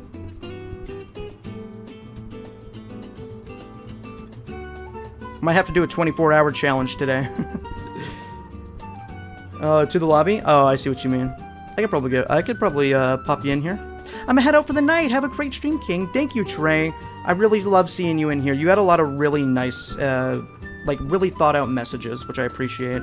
I'm not too big on, like, the people that kind of just come in here and say, like, random things I don't really know how to respond to. So I like it when people do type entire sentences for me to conversate with.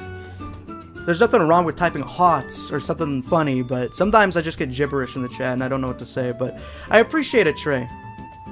Dog. That's my favorite way to type dog. A race park, if you grind, you get 70 per 3 wins. Oh, so Festival's way better. Well, not way better. Because in my brain I was thinking, oh, you get 60 for 1 win, but it's like, no, you get it every few hundred points. So no, Race Park is better. By a lot, actually, damn. My issue with the Race Park is that I don't like playing against the CPUs in Race Park. I like them in Grand Prix, just not really Race Park. Can people confirm, like, you can do Race Park online with friends, right? But maybe you don't get the same amount of tickets if you're playing with friends. Because it's not like the Rivals.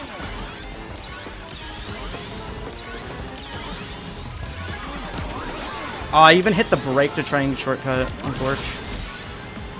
It's nothing personal, Lucy, but you can walk it off. You got a power car. Small Pichu.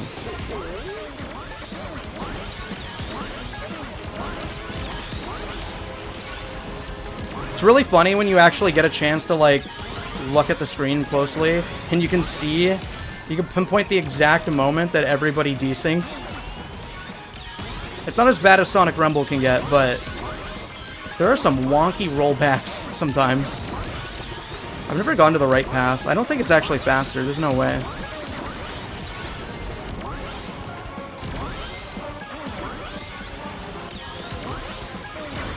I really leveled up my play the moment I stopped accelerating all the time. The precision is insane.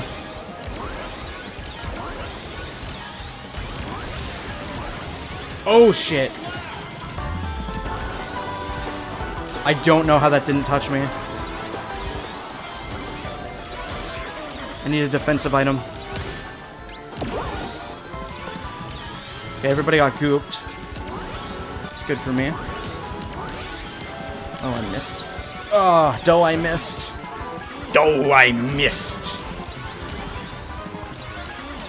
I don't like that tornado. I don't like that tornado.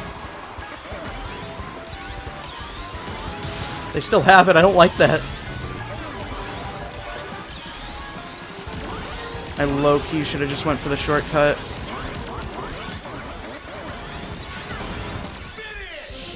Ugh. Agathy. Agathina. Agatha. Race Park, as they say, is recommended for multiplayer because you have to carry your dumb bots. Yeah, it's weird because when I was playing max level Race Park, the bot team would instantly lock on to all of the objectives, but the moment that you are playing with the bot team, they just, like, suck on their thumb. It's brain dead. I hate it. But like, do you still get the 70 tickets for 3 points? Or 3 wins? Because that would be big, Lucy. I would play Race Park with people just to farm tickets. Even though it's basically just festival mode. Though, to be fair, there is, like, extreme match. There's like 2 different modes in Race Park that aren't in the festivals, and I think they're pretty fun. Extreme match is really fun. We should do a stream where we all do that. Because I could probably invite more than just, like, 4 people, I would imagine. Chaotic. Time to go for Chow Park. I feel like Chow Park is one of those tracks that, like, not a lot of people are great at, so when you're decent at it, you feel like Lightning McQueen. Only the host will get the rewards. What? Why? I mean, if you guys want to, like, waste your time for 3 hours and help me get 1,000,000 tickets to feed my babies, then hell yeah, I guess. That might be the one time where it's ethical for you to hack in some tickets, I think. Because why wouldn't you get rewarded? You're playing the same game as everybody else. That's unfair. Oh, I keep forgetting to add people to the lobby. I do it every time, man. My bad. It's funny how if you set the max difficulty of bots, you only get 4 more tickets than the easiest. Yeah, but it's just kind of like, I don't want to waste my own time being bored, you know? That's kind of what it boils down to for me, anyway. Man, I really did miss World Match, though. Like, it feels like I'm back home. Like, this is cozy for me. Especially now that I've learned the game a decent amount more.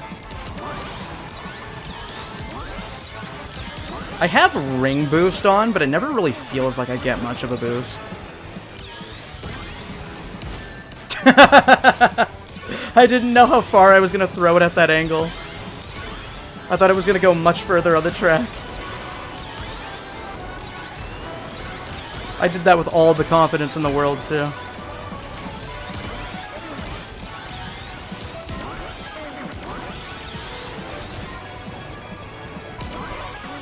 Ah, God, this section is just so weird. Even now that I understand how it works, like the controls, it just never stops being weird. Finally, a real track. This is where boys become men.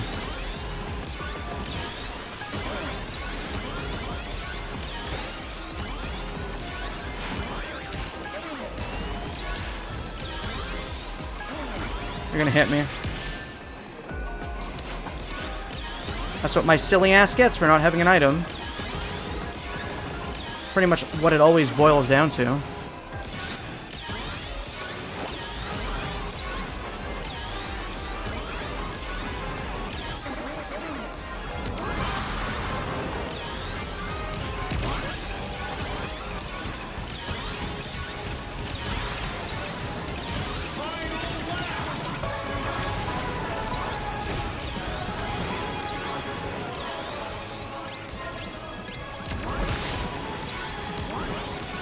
I'm pretty sure Goop gets rid of all of your items. Voice crack.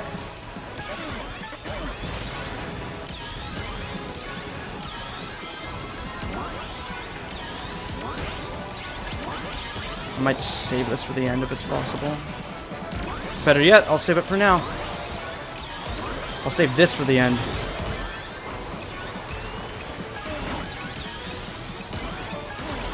Oh, God. Oh my God, no, what the fuck? No, I'm not even holding accelerate. Oh, dude, this game. I want to like Eggman Expo so bad. I want to like Eggman Expo so bad, but that section is so garbage. I was letting go of accelerate, dude. The whole time I was letting go of accelerate. And I was plastered to the wall. I was going to take a break from this game because I was playing it for a few days straight, but the world match is back. I really should take a break. Like, I might have to, like, hide this game in my library because I'm not able to work on videos about the game.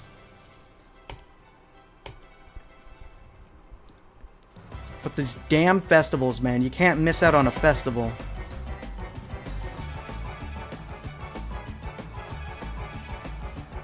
I'm gonna see if I can nab one more win, and then, tier list time. Judging from how far you can yeet an item, like a spike ball, is way harder than it seems. Yeah, like, I think it's because we were at, like, an upward slope that it went very, like, little. Like it flew very not far. Usually when you throw an item forward, it goes, like, 1,000,000 miles out of the skybox. Pretty much every time I've ever tried throwing a magnet or a spike ball, it just goes out of bounds. Oh, hell yeah, Mario Luigi Paper Jam. What's up, Samuel? Dude, Mario and Luigi music is uncontested. Like, I think it's way better than Paper Mario music. And no, that doesn't mean I think Paper Mario is shit. Are you going to put the tier list in a video? Yeah, I think so. I think so, for sure. I know people are going to get really mad about any opinion ever, but, you know. I zeered. The only other time I ever did a tier list, people were just, like, so angry about everything. It's like, you guys know what an opinion is, right? Like, yes, I get annoyed at people's opinions, too. Like, I hate it when people dislike my favorite CrossWorlds, but, like... Really? Like, do we gotta be so annoying in the comment section? But regardless, I want to because it'll be fun. That's kind of where we're at with that.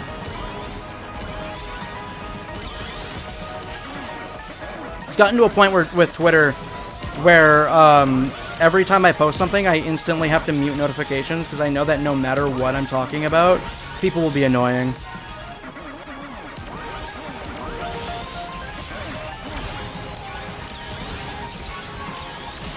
Huh.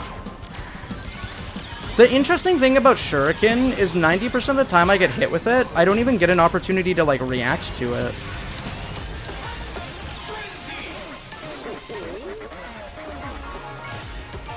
Aura farming Zavok. Doc DF.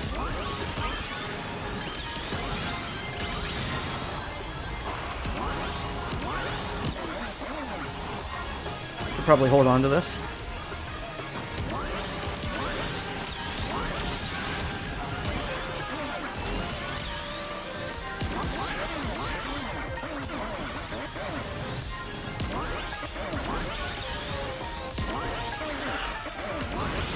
And I'm finally getting into a better habit of using my rear view camera as well, which is really nice. I should honestly be able to keep shield until the end of the CrossWorld.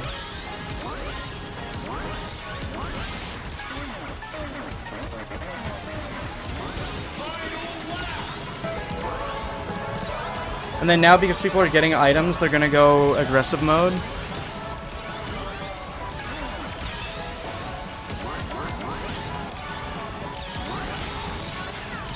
And the only reason I really popped it is because I need to free up space.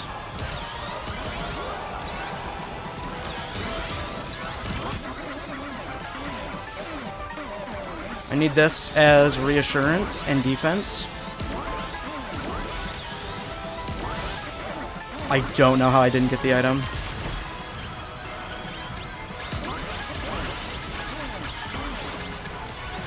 Okay, I knew Monster Truck was going for that path.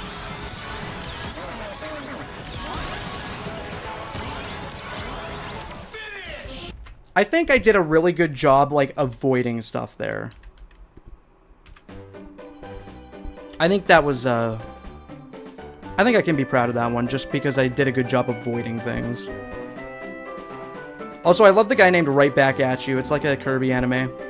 You're doomed without a speed item at the end? Yeah, like, especially if you're just trying to exist in someone monster trucks, because they're always going to go for the shortcut, obviously. I hate when Tails, when people say Tails is the worst Sonic character. I've never heard somebody say that. I've always seen more loyal Tails fans than anybody who's, like, cared enough to, like, say something bad about him. In fact, like, I think most people like Tails. Like, people that don't even know anything about Sonic, they think he's adorable. You know what I really like about modern Tails? His little bean-shaped body. I think that's pretty good.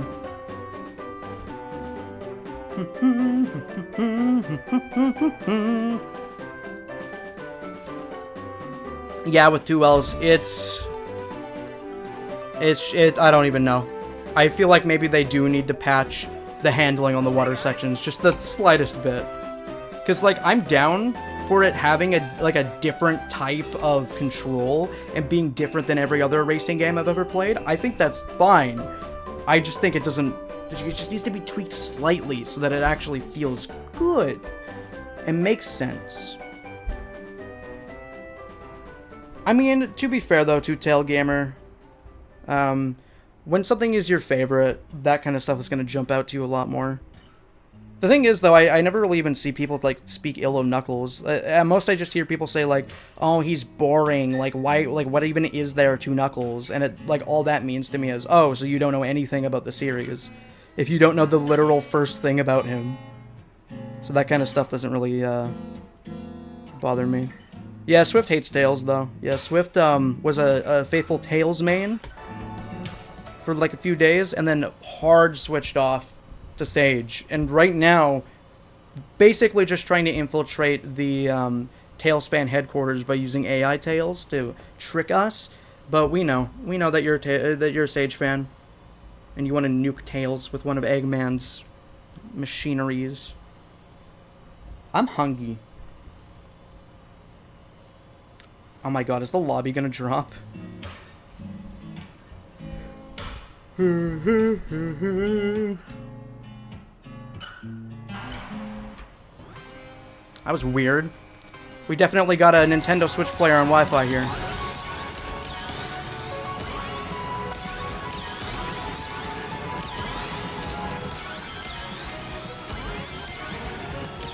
I really hate the people that, like, just spam items at the very beginning of the race, because it's like, dude, that is not going to help you. You're just being annoying. It's like when you're playing Smash, case in point, it's like when you're playing Smash and somebody does a smash attack at very low percentage. It's like, what are you trying to accomplish here? I'm confused.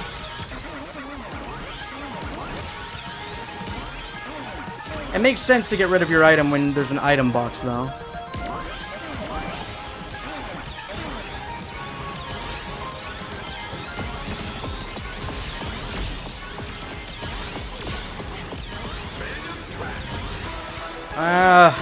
Honestly, this one's kind of mid. This track is okay. It's just, it's not anything special. It's kind of boring visually, and the design is like, it's whatever, I don't know.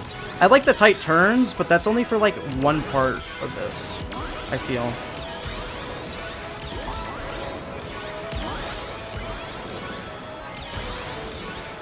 One thing I need to experiment more with is throwing items in the air. Because I never really end up hitting people when I'm aerial.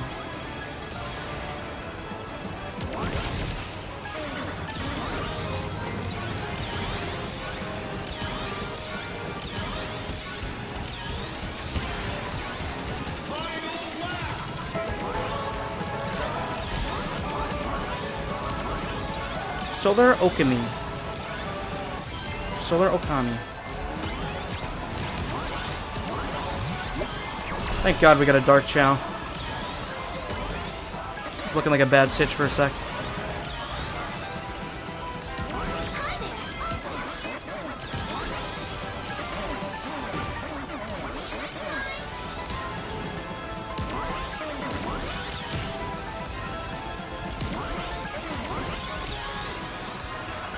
Come on.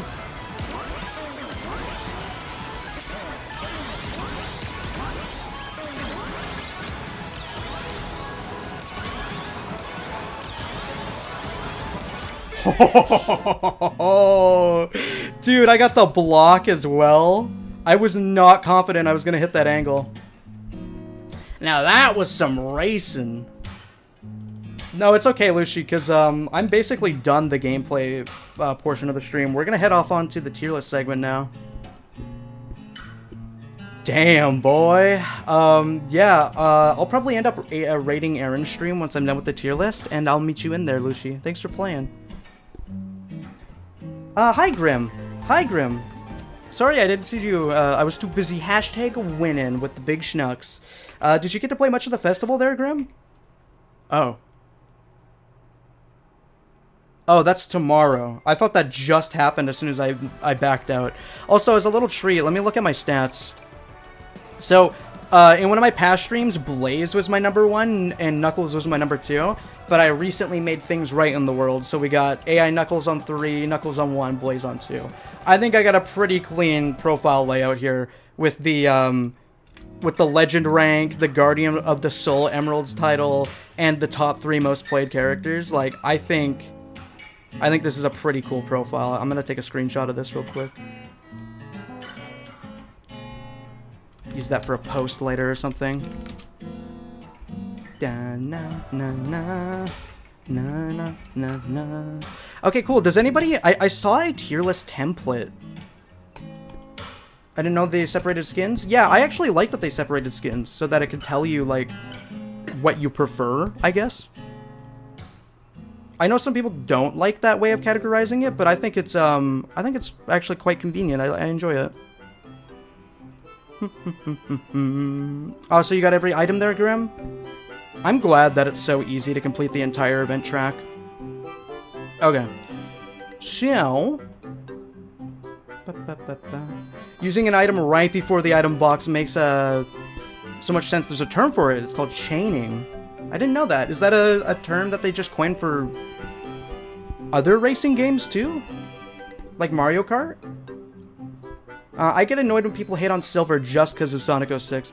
What I get annoyed about is when people are like, oh, Silver has no feats, Silver has no feats. Like, okay, I guess 06 didn't happen, I guess Metal Virus didn't happen, I guess, you know, all the stuff he did in Archie, and then people will say, oh, but it's not canon. It's like, okay, but it's still official. Like, they have used Silver in cool ways.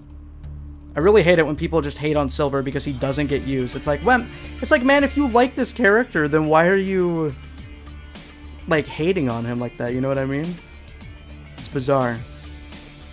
By the way, Swift, we're not playing another match, so feel free to leave the lobby.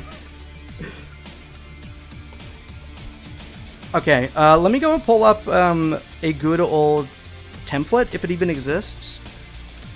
Sonic Racing CrossWorlds track tier list. I saw somebody do it on Twitter. Okay, yeah. This looks about good, I'd say. Let me update my title real quick.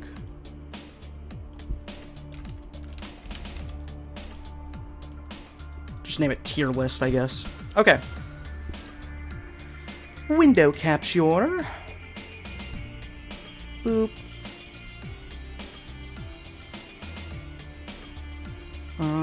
Boop. There we go. Zoom in a little.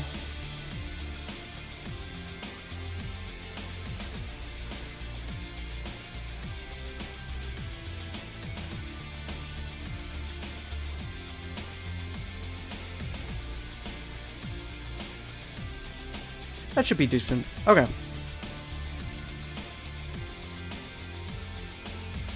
Send the final list in subs only. Yeah, I got you for sure there, Swift. Let's get some more appropriate music for this. Silver's not in your top 10, but he's still a good character and he's done a lot. Yeah, I mean, I think he is one of the coolest. I think he might be cooler than Shadow, in my opinion. I think his powers are really clever. And, like, what I saw of him in the Archie comics really elevated my opinion of him. So, yeah. Okay. There we go. Formatting should be good now. Let's get into it. We should make a Silver game. Yeah, they're very overdue for it, especially since Sonic 06 was supposed to be the Silver game. You know what I mean? Generations, again, being a game about time travel, should have had some significant lore with him. The way he fights Sonic doesn't even make sense.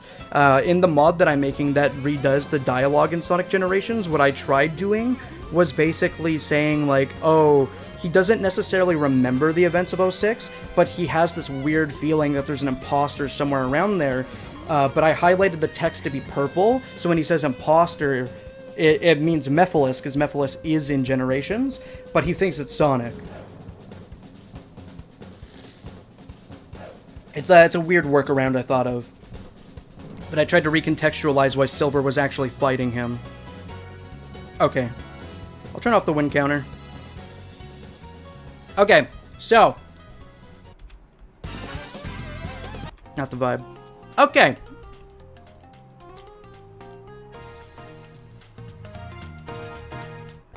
Okay, so we got E Stadium. This is a track that I was forced to play way more than I wanted to amongst both the open network test and the demo. I think the demo particularly made it kind of leave a sour taste in my mouth because it was one of the only interesting things you could do in the demo because I just kept going for the A rank time trial over and over and over with only 3 gadgets.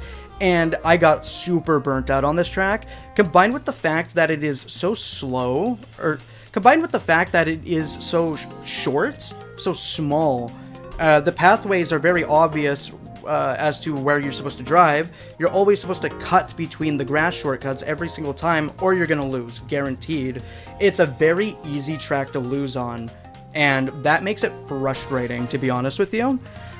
I do still think the overall design is pretty solid for a starting track. I don't like playing it online, but I'll put it in not bad, which is basically C tier. It's okay. Or this is B tier. It does its job. Not my favorite pick. It is what it is type beat. It's actively kind of a mental drain to me when I have to play against good people on it, though. Let's see here. There's also that leaked Sonic Awakening game listed on Pete Capella's site back in 2007 that disappeared and got turned into Rivals 2. Well, Sonic Awakening could have also just been its code name for Rivals 2. You know what I mean? Yeah, that's exactly where I'm at with it too there, Grim. I think it's more interesting. And we see so much Shadow, we need to see more Silver, IMO. My opinion.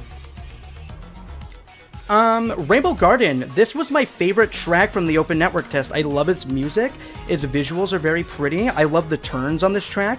There aren't too many shortcuts, so it basically just comes down to good driving and precision.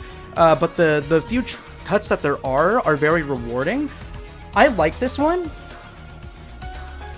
I think it maybe deserves to go up here. Actually, you know what? No. I'm going to put you down a tier because Rainbow Garden is good and it's solid, but I don't necessarily think it deserves to be with some of the other hard hitters on the list. It was a great introduction to the Open Network test and the demo. It was a really fun track, but compared to some of the later tracks in the game, it gets kind of mogged. Though I will say, like, the song is still some of my favorite. The air section is very friendly for trying to learn it, and again, even when you're good at the game, it just feels nice because it's a nice simple section where you can go through 3 purple rings without much issue at all. It's a good track, very solid. I'm always pleased when we get to go there. Water Palace. I think I might like it the least. No, okay. I think it's just under Rainbow Garden for me. It should be a lot higher. I love the color palette. I love the aesthetics. I wish it was based off of Sonic Rush. Unfortunately, it is a original track. But, you know, the water mechanics are beautiful. The scenery is great. The cuts are a little bit annoying. The straightaways are a little bit too wide, so it makes things really hectic when you're playing against a lot of people. It feels like a lot of the turns in this level are up to chance because it leaves a big target on your back because of how open the track is. Everybody knows where you're turning and going, so it's a bit of a difficult to win on, in my opinion, especially because if you don't save your boost at the very end, you're guaranteed to lose pretty much. It's a decent track. I don't think it's as good as I wanted it to be, unfortunately. It's just a little bit too frustrating at times, and I feel like the secret item on lap 3 can sometimes actually make you lose because you have to swerve out of your way to get it. And that's their attempt at balancing the secret item, but sometimes it's just impossible to win if somebody else is way too far ahead because they cut the corner on Water Palace by letting go of acceleration on the boat. Oh, good song. Speaking of Silver, guys. It was definitely a codename. My theory is that it turned into Rivals 2. It makes sense that it would be a codename based around him, considering that a lot of those characters had alternative skins in Rivals 2 as well. So maybe it could have just been like a fun little poke at that kind of thing, you know? Middle Harbor! In recent times, I think I like it more than Rainbow Garden. Initially, this was not something that was really on my radar or something that I loved picking. It reminded me a lot of the Afterburner track from Transformed, which I wasn't a particular fan of. Even the flying segment is almost identical to it. But I think there's a lot of nuance with the alt pathways on Middle Harbor. They're very subtle and rewarding for people that are skilled and have done time trials. So that's really cool. It's also a really good track for when you're doing the air trick challenge in festival mode. So it's a really nice thing to pick. It's a really strategic track to pick, and it pretty much has your back if you need to get that point bonus at the end. It's, there's a lot of, some of the more casual, like, alt pathways on this track, too, allow you to breathe from the pack of players that has a million items. If they go right, you can go left. You can kind of get a moment to yourself. I think it's really balanced in how it distributes its items to people. And depending on what gadgets you're using, like Ring Boost, you could take driving paths instead of flying pathways to catch up with everybody if you don't have the items to protect yourself in the air. I think it's actually a really well-designed and smart track, and the remix is insanely nostalgic if you did what I did and you just tried grinding the A rank for Metal Harbor, because it was one of the more difficult ones. So I think out of the network test tracks, that might be among the best. But the best is probably Sand Road, which I would actually put on way past cool tier. Sand Road was a track that I thought was going to be lame because it was kind of recycled from Transformed, or not Transformed, it was recycled from TSR, I believe. And I thought it was going to be really boring with its sand aesthetic and kind of just being this random location that kind of has a boring Lost World aesthetic.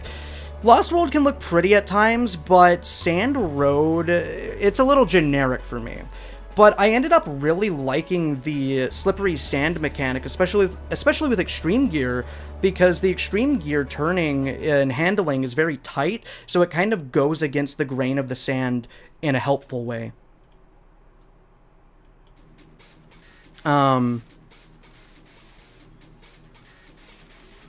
And again, there's a central mechanic in CrossWorlds where you have to let go of Accelerate to get tighter turns, and I think it complements that mechanic very well because it forces you to think on your feet and change up when you're accelerating and when you're not. It makes you think, and the level of precision is very satisfying when you get the perfect turns and cuts on this track. 2 points to Legend 8. Let's go, Velitas. You're still rocking Omega the whole time? Grim, I don't know if you've ever read the Archie comics, but if you want that kind of scenario for Silver, I do think you should check out Silver Saga and Silver Age. Those are entire arcs basically set in his future, and you get to see a lot of his society and friendships. Colorful Mall. This one, I think it's on par with Rainbow Garden. It's another kind of generic track. It's not necessarily an offensive one by any means. It's got a generic aesthetic. I'm not a big fan of like the wisps. The models look kind of low quality in it. It's alright. The turns are fun. I like the high pathways with the orange rings because it incentivizes you to do tight drifts into them to go between the different levels of verticality. The shortcut near the end of where the finish line is really fun because if you're skilled enough, you can cut through there without hitting any of the tables, but if you're not, you actually do have to use a good old wisp boost to go through the tables, similar to Apatos. So there's a level of there's like a certain requirement required for skipping to the end of the lap on that track, which I find pretty cool. This is another one of those balanced tracks that has enough pathways for me to dodge people when there's a bunch of items. It's a comfortable pick for me. I don't mind it. I don't mind it. I do think that ever since I went from the open network test to the full game, though, I do kind of prefer it over Rainbow Garden. It's got a worse aesthetic, but I think the pathways are a lot better.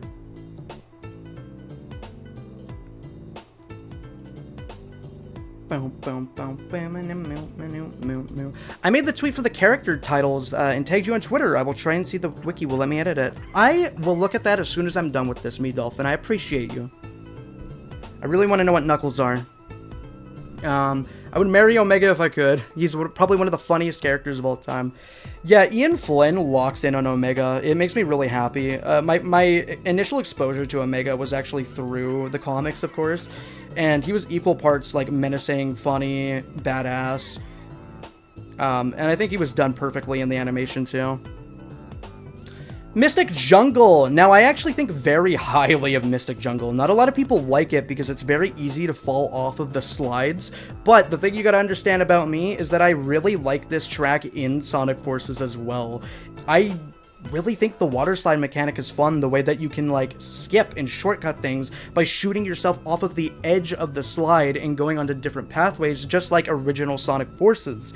The cool thing about tracks in this game is that a lot of them like to adapt the level design from the games that they're referencing. You can see it a lot in Cyberspace and Frontiers, the way that the obstacles are placed around.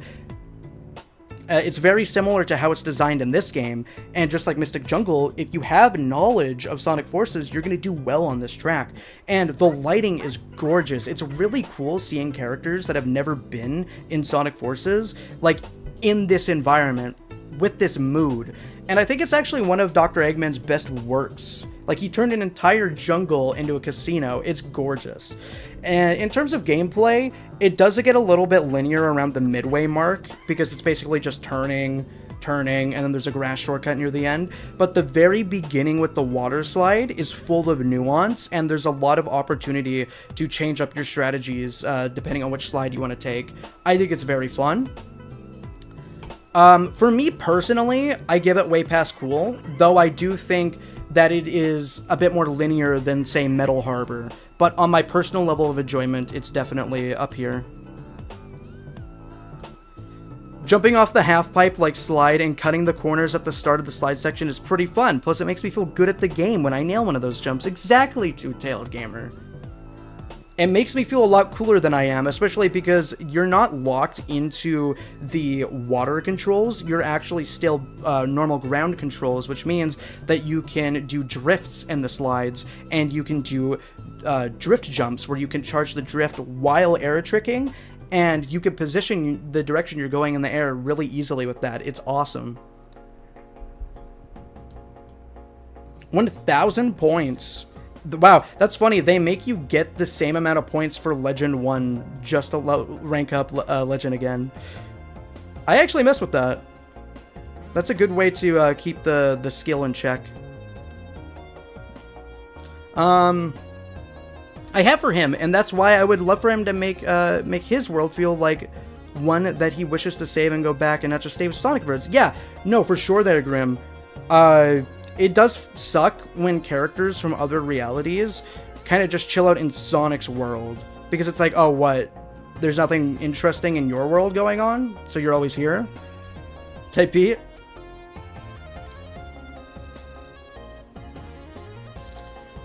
Apatos! I think people's opinion on this one flip-flops a lot. When I first heard the song for Apatos, I did not like it. Like a lot of people, I thought it was just kind of like 100 gex mumbled garbage in my ear.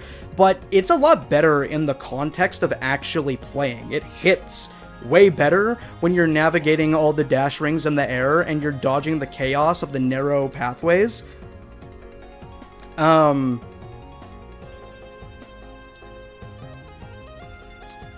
Like, I actually think the remix for Apatos might be my preference over regular Apatos now, especially because I've heard regular Apatos so much. It's just a really fun spin on it that somehow makes it feel even more energetic than the daytime theme already was. And again, I love that this game loves to adapt, like, the level design of their original game, because Apatos Act 1, or actually Act 2, in Sonic Unleashed, had very narrow roads because it was just a street that people would walk on in their neighborhood. So now that you're doing it with cars, it's even more narrow because there's a million people behind you and cars are bigger than just your regular body when you're running. I really like how claustrophobic the beginning of the track is. It makes me nostalgic for Act 2 Windmill Isle, and I think there's a lot of nuance involved in choosing which pathway you're going to go to avoid people trying to spam items and stuff. People like to joke about the monster truck tactic on this track, but all you gotta do is, like, let them go ahead of you, pretty much. I do like that, just like original Sonic Unleashed, you can, like, jump on tiny platforms on the higher vertical pathways, and you can actually use it to do a drift trick off of and give yourself extra speed. I also love that they incorporated the whole, like, smashing through tables and chairs, just like Sonic when he's boosting, but of course you need to use a boost to smash through those as well, and it makes for some of the best shortcuts in the whole track. I think it's great. The one part that I don't necessarily love is the... How loud is this? The one part that I don't necessarily love as much about Apatos is the roundabout at the very end, simply because it's kind of stressful to keep up with. It also feels very pointless, since when you fly in, you're right at the exit, and then you have to go around the circle for no reason. Like, what is stopping me from just turning around in place? Like, it kind of feels a little pointless. And the most optimal method that you can really do there is cut through the grass sharply with the wisps, which does feel great, but it's still very confusing for my brain to, like, get the correct amount of precision to do it without getting hit or hitting a wall. You also gotta plan your boost very carefully too when you're using a Wispin, because if you're on the grass too often, then your Wispin can run out, and then boop, you just got 10th. It's a very difficult part at the very end, which makes it feel very rewarding when you do it correctly, but I don't like the roundabout level design. I think turning segments in this game that will go on for too long are a bit boring. I wonder how, say, Adabat would play as a track if it were put in instead of Apathos. It'd be really cool if a track in the game had you being chased by a giant vehicle or robot like Adabat does in Sonic Unleashed, but like all the other cars are avoiding it in the middle of a race. That would be sick. You could do the same thing with City Escape with the gun truck.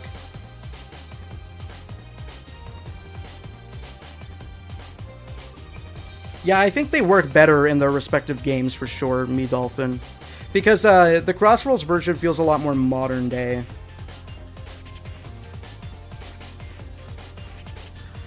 Sending friend invites to people in low rank and seeing them rank up the legend the same as I did. Yeah, it's really nice too that they get like such a big point bonus, so if they're good and they just haven't had the opportunity to play, they can level up pretty quickly. It's great. Wonder Museum. I feel very similarly about this track as I do to Colorful Mall, but I think it deserves to be on par with Metal Harbor in terms of level design. The turns and cuts are very strict, but they're really fun. The alternate pathways are especially good for festival mode. Like, for example, if you're doing ring grab, you can use the ring combo bounty so that when you can use the dash pad combo bounty so that you could go on one of the upper pathways in the museum and you can just secure 1,000,000 rings on all of the dash panels for your teams. That's the thing. I feel like a lot of the tracks that I don't usually like in World Match really shine in Festival mode because the pathways that I don't care to take are better in Festival mode. Wonder Museum's aesthetic is, it's not really my thing, but I do appreciate an indoor racetrack. I think that's a really cool concept because pretty much everything else is outdoors, so it feels like it's extra chaotic having this degree of like, oh, we gotta be careful not to smash all these artifacts. The references are really good, like you even get like Frontiers statues that shoot lasers at you, like the puzzle at the end of Chronos. The tornado is a really cool set piece that you can actually trick off of. I think the windmill is a really cool way for people to aim where they're going to go because sometimes you'll get a ring, sometimes you'll hit the wing of the plane and you'll stop in your tracks, sometimes you'll get an item.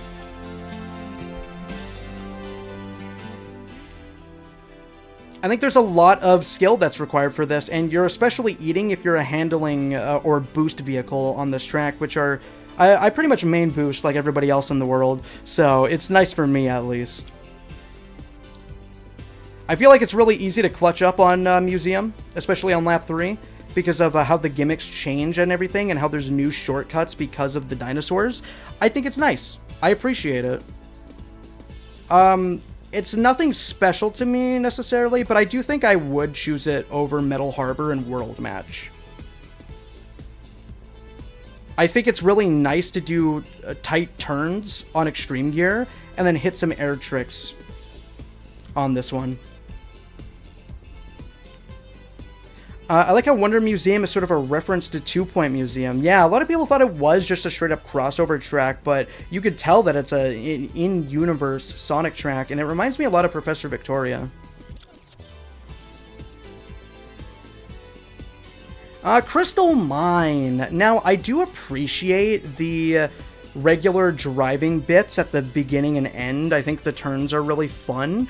I like that there's a part at the end where you can go on the upper pathway and hit 2 of the dash panels and then cut down to the shorter pathway to get an edge over opponents. And they actually teach you that in time trials, which is really clever, and you can tell the developers on this game are racing gamers themselves. The thing that I don't like about Crystal Mine is basically the entire mid-section. Basically from the flying point onwards to the driving section before the ramp jump, I don't particularly care for it. It leaves you open for so much item chaos, and the way that blocking items works is that you basically need to be going straight to perfectly block something with an item.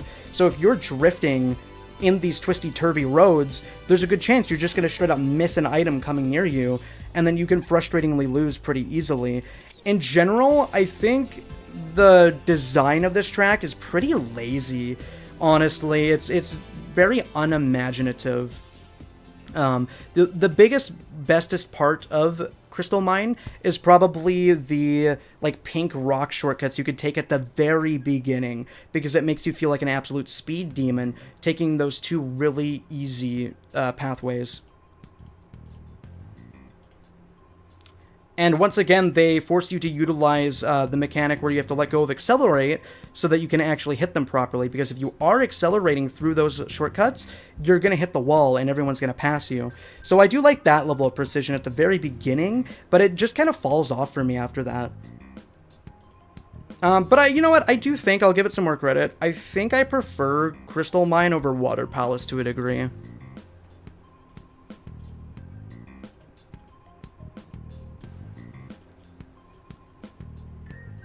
Yeah, if you get, it'd be cool to a Tailed Gamer. You could kind of get, like, flattened like a monster truck. And to some people, that would be especially frustrating, I'm sure.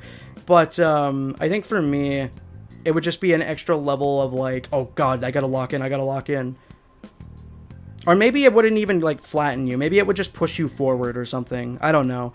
Like, it has to do something to punish you, but maybe not, like, that punishing. While you're already in 12th or something, you know? Ocean View. This was a track, much like Sand Road, that I thought I wasn't going to like because I was so used to seeing it in both Transformed and TSR. It pretty much looked like yet another one-to-one copy-paste, and it was especially unappealing to me because of how much we've seen Seaside Hill, thanks to Sonic Generations, like, having its marketing persist into the future for 100 years. Like, this is one of those regular tracks alongside Sky Sanctuary that we just see all the time, and the aesthetic of it has kind of worn off for me. But surprisingly, they did change the art style in Ocean View quite a bit, thankfully, and it's a lot prettier than Generations and stands out to me now.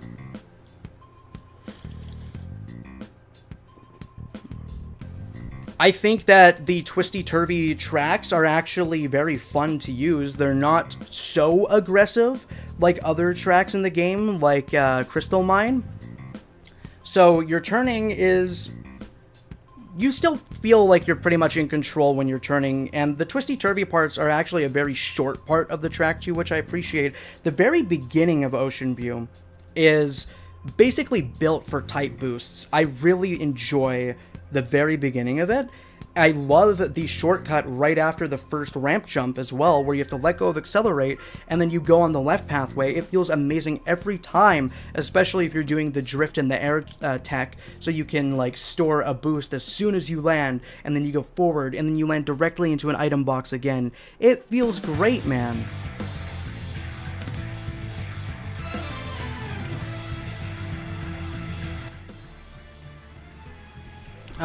And I do think 50% of why I choose Ocean View is because of the Lap 3 song. Supersonic Racing from Sonic R in our modern day racing game that isn't just like an optional, unlockable song, dude.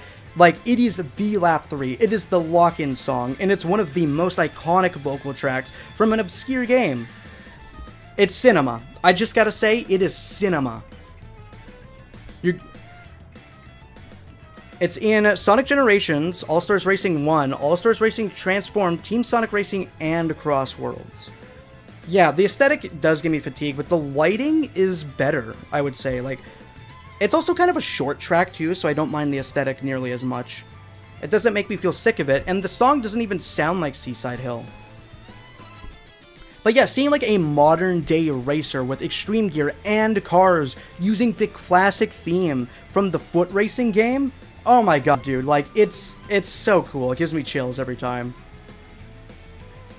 So I'd say Ocean View is very deserving of, honestly, I think I like it more than Mystic Jungle when I thought that I'd like it as much as E-Stadium.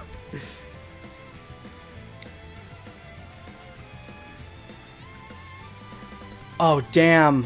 I confused Crystal Mine for Urban Canyon for a second. Whoops! Oh no, what I was saying about half of Crystal Mine applied to Urban Canyon because these two tracks are so similar to each other that I just genuinely forgot what the difference was. Oh my god! They look similar, they play similar, they're both pretty boring to me, honestly. The model quality on those tracks is not very interesting either. Oh no, I can't believe I mixed those two up, but to be honest with you, I don't have to say anything else. I don't have much thoughts on either of them now. They're just that similar to me.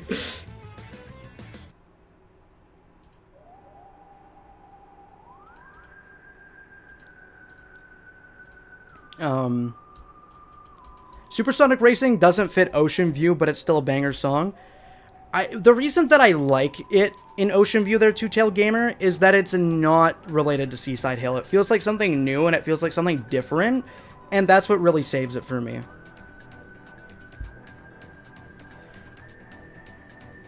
I prefer the Lap 1 version since I'm biased that you can do anything from Sonic CD. Yeah, it's very interesting that they use such a variety of music for Seaside Hill paired with like such a good sunny aesthetic. Like instead of just rehashing Generations a fifth time, it has its own identity. It's really cool.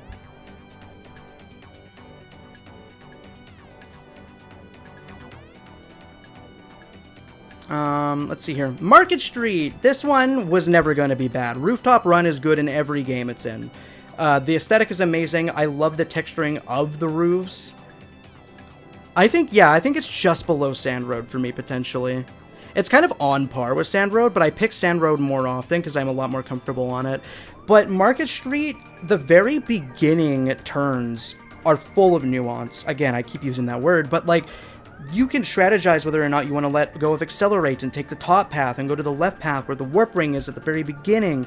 You could choose whether or not you want to use a boost from one of the early item boxes to go through the grass segments. There's a really narrow segment after one of the first drops where there is grass, like off to the left, so it will catch anybody trying to get sloppy with their lines. I think Market Street is a track that really tests your precision, especially near the end where you're turning on the rooftops, and there are multiple item boxes that people can use to pelt you when you're front running. But if you are playing good enough and you're far enough ahead, you can keep throwing items back at them because you're getting so many item boxes, and there's the really sharp turn right before the last straightaway. That leads for some really good battles with other players. I don't know. The movement on Market Street is so nice, and the tiny shortcuts, they're not ginormous, but when you get them, it pays off anyway. I really like Market Street. I also appreciate that the Unleashed and Heroes tracks are not necessarily named after their original zones. They have kind of more of an original name. Again, this was a track that was in TSR, but again, I think at Mog's TSR, I think they just wholly improved on the aesthetic and the layout to the point where I am not mad that the rehash from TSR, because it kind of just feels like TSR but done better. So now I don't have to play TSR to enjoy these locations. Market Street was beautiful in TSR due to how wide the place was. It really felt like a big city. I guess that's a really valid thing to say there, Velitas, because one of the parts that I appreciate so much about Rooftop Run is that you just see an ocean of buildings, an ocean of houses and stores and everything.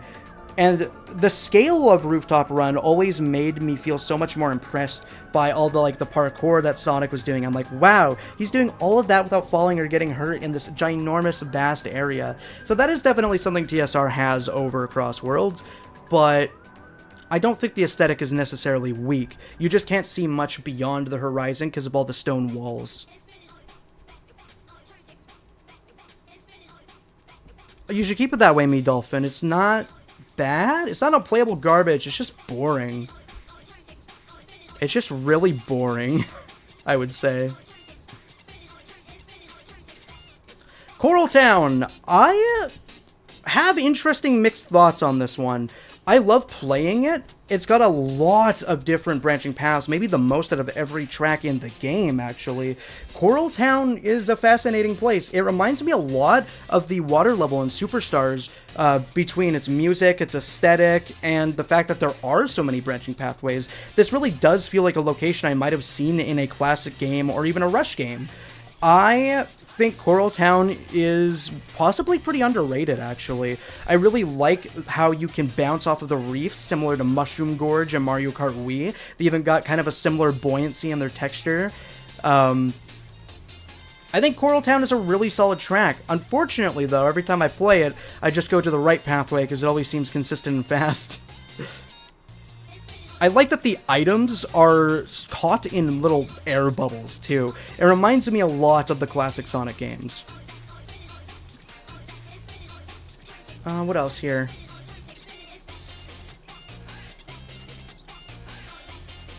The only thing is, despite the fact that I do love nautical aesthetics, and I think the idea of Coral Town is really sweet and feels in tune with the classic games, it feels way more in tune with the Superstars environment design than the other classic games, and what I mean by that is it's a little bit bland. I feel like they might have been able to do a bit more with it, which is why I appreciate things like the kind of housed tunnels with little windows on the sides of the coral.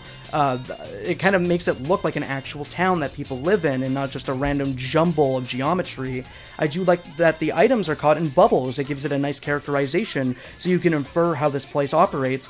But in general, it's kind of the model quality. It's not that amazing. It's not that detailed. Coral Town is a very solid track. It's a very comforting pick for me. I think I prefer it maybe slightly over Mystic Jungle. I don't know. Maybe... I think I heavily prefer Coral Town over every track in Not Bad, Not Bad at all. Mystic Jungle almost should go in this tier too, but it's one of my comfort picks when I want to have fun, so... It's pretty awesome aesthetic and so many set paths, even though one is so much faster. Yeah, I feel like Coral Town has so many good, like, it's a very promising place. But it doesn't do certain things that I wish it did. It makes me hungry and wanting more. I just wish it was slightly more complex. I wish it was longer.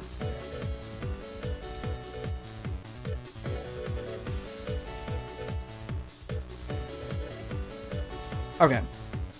Blizzard Valley. Now, this is probably a very divisive track. I liked this pretty much from the moment they showed it off on Twitter with a clip of Storm going through here. I really like snowy aesthetics. I love Blizzard aesthetics, and I think it's really clever that they even paired it up with an industrial aesthetic as well, because I always associate, like, really hard, brutalist industrial aesthetics with, like, cold and unfeeling and unwelcoming, dangerous places that you don't want to be. So pairing that up with ice and cold and harsh weather is really cool aesthetically. And I gotta admit it, I actually do like the ice physics on this level at the very beginning. And there's 2 corners that you can cut in the snow with a wisp very easily to keep up with everyone. If you're using a handling card, this is probably a nightmare track, but if you have stiff turning with your drifts, like Extreme Gear, it's actually quite fun in my opinion. I also really like that they combine the mechanic of slippery ice and wind, because it actually forces you to just completely let go of your drift and your accelerate, because the momentum of the track itself will take you where you need to go. If you keep holding your drift, it's going to throw you into a snowbank. You really have to think on your feet on this level, especially when you're trying to adapt to other players hitting you with items and trying to get back into the lead. It makes you think. It's a really cool stage. I'm not a big fan of the flying segment in lap 3, but other than that, I like this one quite a bit. Maybe slightly more than Mystic Jungle. It's a nice place to pick when you want to trip up your opponents as well, because again, it's a big skill curve if you're not practicing in time trials. I like the course design and the visuals, I just don't like the wind effect in Blizzard Valley. The wind effect is really only hard at the beginning, and then it comes back near the end, but it's not a big deal. I also like the straightaway at the very end.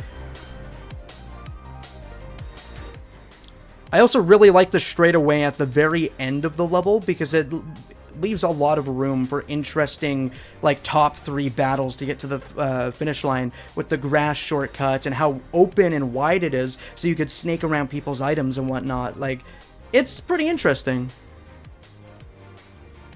Fairly interesting, I would say. Yeah, a counter pick stage, me Dolphin. Yeah, we're just talking about these tracks like they're fighting games at this point. I love it. Chow Park. Ooh, Chow Park. Now, we're going to get into some philosophical levels of discussion here. There is so many multifaceted things to say about this damn track. I'm going to start with the aesthetics. I feel like they could have done way more than giant baby Chow everywhere mixed with Water Park. I feel like they could have decorated it to look a little bit more like Twinkle Park. They could have looked like more of an amusement park. I don't know. They could have done more with the skybox. Instead, it's just like a sky and a sea around you. A little bit of a city, I guess, which is kind of interesting. It kind of reminds me of a location I might see in one of the Game Boy games, which is neat. But again, like, we're kind of just using the blue baby Chow instead of, like, the animal parts or any of the other alignment designs. I don't know, it's kind of bland, unfortunately, especially because I love them utilizing it as a location in the Chow challenges just to not really have it be a fleshed out environment. It was kind of disappointing for me. And then on top of that, CrossWorlds has a really weird thing they like to do, where 90% of the tracks will have invisible walls that will protect you from falling off the track after hitting a ramp. And then sometimes there just isn't an invisible wall, and they don't give you really much indication of it. You can really only notice if there's like a railing at the bottom of the ground. That usually indicates to you that there is a invisible wall, but in Chow Park, everything kind of just blends in with all the blue everywhere, and it's kind of hard to remember which places have invisible walls and which don't. In fact, one of the places where you could fall off very easily is if you're trying to drift off of the very first hill on the level, and it doesn't matter what you're doing. If you're not holding straight, you will fall off. If you're drifting or steering in any direction, you will fall off in Chow Park and instantly get 12th. It is not very beginner friendly. And then right after that part is an extremely strict turn that, again, doesn't have rails on either side of it, so you could die from the hill and then die from the turn right after. Now, I don't necessarily dislike this. It is a skill curve that you have to learn. It is something that, again, reinforces let go of accelerate or don't always spam your air drifting tech. You know, there are times where you have to play normally as we intended, and we're going to enforce that on you. And that's not so bad. It's just the fact that they do it so early into the level, it can be a shock to you when you're grinding all day and you're not ready for Chow Park. You have to mentally prepare for Chow Park. And then I'll say the water segment at the end, I really like the water geysers where you can, like, jump up them like stairs to get the secret item, but it's not always the most functional. I can't really tell what speed I need to be at or what level of jump charge I need to get it. I've only gotten it like twice. It feels amazing when it happens, but it's something that you have to lab in time trials, unfortunately, instead of just sight reading it. The water turning in general, even when you let go of accelerate, it's a little bit stiff. The straightaway at the very end of the level is another one of those cool places that allows for some really good top 3 fights. There's even like a little drop off, and there's a bunch of like boost panels for you to catch up to people on. There's a lot of potential to steal the race at the end, which I think is great for people that are struggling on the track. I think my main issue is really just the water segment and the fact that they need to do a better job communicating to you when there's not an invisible wall. I used to hate Chow Park for that one U-turn after the hill, until I managed to figure out how to drift through it properly. Yeah, I never ever fail at the turn anymore because I figured it out. But my main issue is just the fact that, like, it's such a jump scare after playing every other stage in the game for several hours at a time. You're just never prepared for it until you play, like, 70 hours of the game. It actually kind of makes me prefer Baby Park and Mario Kart a lot more.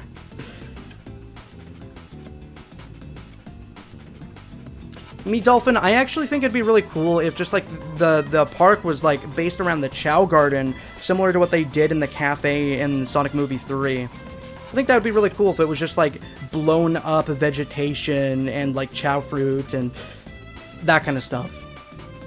Making it feel more like a lush forest than a water park, I guess. So Chow Park. It is a track that requires a certain amount of mental preparation and skill. I appreciate it for that, and I think it's a good counterpick track. I like it for World Match, not so much Festival. Coral Town is really good for Festival, though.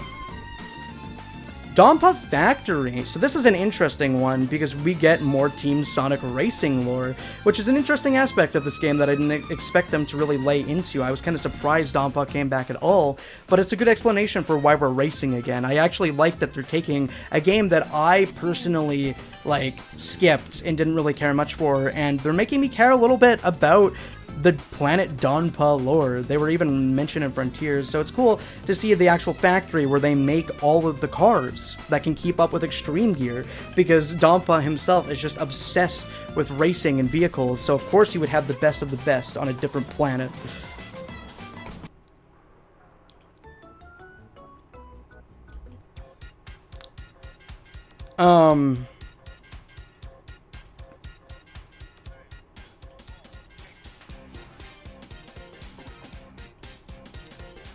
So it's really cool to see this location back in a more modern racing game for sure, because it's a part of TSR I don't think we really got to see, which is interesting. Obviously, it's a little bit of world building too, to be like, oh, how do they do all this? The one thing I don't love about it is the palette and the model quality. It feels kind of cheap. It kind of looks like a mobile game track, to be honest with you. Honestly, wouldn't be surprised if it was like low-key ported from the mobile game called Sonic Racing. It's not very appealing visually, but there are some fascinating shortcuts in this track that basically force you to hit the brake to even hit. There's this one really narrow pathway with no guardrails, and it has these those little stick things that slow you down when you hit them, and then there's grass pathways. Like, that's a Kaizo pathway for a racing game. It's insane. But actually hitting that in a world match has to feel amazing because it is super worth it to get that cut. On top of it, there are also just these really wide circular open parts of the track that you can just skip through as well and just completely avoid entire turnaround or like turnabouts. I haven't actually managed to land either of those myself yet because they're very risky and require a lot of precision. But other than that, I really like the staircases because you can do a lot of charge tricks off of them. I love the grass shortcuts. I love the regular turns in this track. I feel like it gives you a lot of time to think about what you're doing and strategize about where you're going to cut and who you're going to hit with an item and who you're going to stay behind because they have an item. I think Dompa Factory is a surprisingly well-designed track, and honestly, I think it might be up here for me. I really don't love the aesthetic. The song is kind of mid, but the actual track design is pretty complex in a way that I really adore. Not gonna lie. Oh, did you get stuck in collision chaos for 1,000 years of darkness? My motto for playing Sonic CD as a kid was basically just always keep going right and you'll be fine. Aqua Forest from Sonic friggin' Riders. This is among one of the most gorgeous tracks in the entire game, and I think that's very fitting because, yes, Sonic Riders was a very, like, cartoonishly stylized Y2K aesthetic game, but the overall environments of the tracks were pretty damn detailed. Like, the textures that they used in that game, it was kind of like a trend at the time in gaming to make things try to look photorealistic, so it's really cute that every rider's track in this game is so damn detailed. This is like maybe a top 3 aesthetic in the entire game for me, and it's the first track that I went out of my way to play time trials on, because I needed to use the tight turns to learn how to play without accelerating, and then I needed to use the accelerating tech to properly do the water stuff, and I ended up falling in love with the layout of Aqua Forest. Not to mention the vocals on this song are so damn catchy, even though I don't know what they're saying. I love the high-pitched vocalist on the track. It is so damn cute and good and epic sauce. I guess it's not on here, Psycho, but I'll try and I'll put it in here anyway. Thank you for telling me. I especially love the promo video they used with Wave, because I think Wave's voice is so cute in this game too, and pairing that up with the vocals of this track and just the general writer's aesthetic, ooh, it's like peak art direction for Sonic the Hedgehog, honestly. The layout of this is so fun, dude. The straightaway at the very end is wide enough to let you snake level 2s to get a clean win. There's lots of shortcuts. There's lots of optional shortcuts through grass sections that don't even look like they would be shortcuts, but you can take them anyway if you're clever and brave enough. The water shortcut with all the dash rings is always so satisfying, especially because they let you act immediately out of every dash ring, so you can air check between all of them too. And it's super fun to get slowed down in the water slide segment, because you can get real devious with your items there.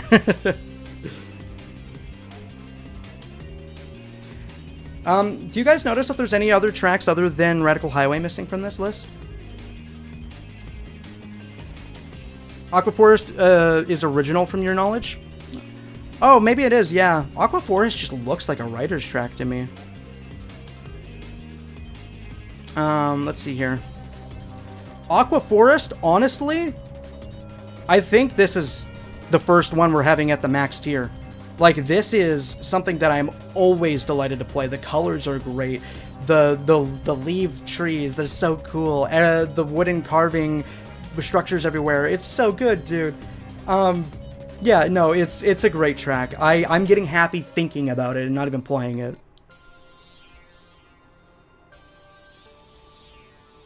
Eggman Expo. This is a track that I really adore on a conceptual level. I love the idea of a convention just for Dr. Eggman, made by Dr. Eggman for Dr. Eggman. And I love that they utilize like so many different models over the years, because that's a thing that they've kept doing in games like Forces and Generations, because in reality they just wanted to reuse existing assets, but they didn't really have a lore reason for it. It was just kind of development time crunch. But here we actually do end up seeing like a valid reason. Here we actually do end up seeing like a valid explanation for why we're reusing all these models, and they're all on display. It's showing the generations of Eggman's work, and that's cute. I think the regular driving segments in this level are really fun. I quite actually adore the air segment. It's one of the air segments that I like the most, especially with all the different like little gaps you can fly through that have the Eggman faces to block you out, or the item boxes as well. I think that's cool. I like that. Okay, word there, me dolphin, I got you. I also like a theory that I read once where someone's like, since Dodonpa is probably like creating all these simulations, maybe Eggman specifically requested this track. The driving segments are really fun to do. They really reward tight execution and perfect usage of your boost and your items. I love the outdoor part when you're driving, and there's like the 2 different pathways. It leaves a lot of room for you to do multi-boosts while drifting and turning. It's not too strict of a turn. It's great. I love that the Death Egg robot will extend its arms and trip you up on the entrances when you are flying in the segment. It's not a hard obstacle, but it keeps your brain turned on, and I think that's really fun. The one part that does kind of kill it for me, though, again, is the water controls. Again, I know how to control in water in this game, but that one, you can never hold accelerate even a little bit, or you're going to be glued to the wall. I had a very similar reaction, me Dolphin. It was cool seeing them in Generations again, but somehow they're like more chills in this game, because it's like, oh shit, like this isn't just a relic of a forgotten timeline. Like, no, this is actually something that Eggman proudly displays. Even though, like, its aesthetic is so much different than all of his other robots. The track isn't in the shape of Eggman's logo. Oh, like the one Yoshi track in Mario Kart? Yeah, true.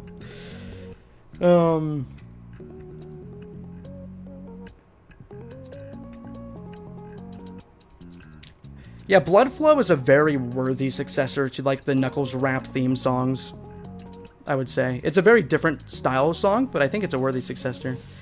All in all, Eggman Expo, the way that they utilize all of his mechs turning alive and utilizing more than one of his final boss mechs in a level, similar to how IDW did it in issue 50, very damn cool. The water segment is a little cringe, though. But I would honestly put this, probably above Blizzard Valley. It's very strong. There's just a few things that make me actively groan when I'm playing in tense situations.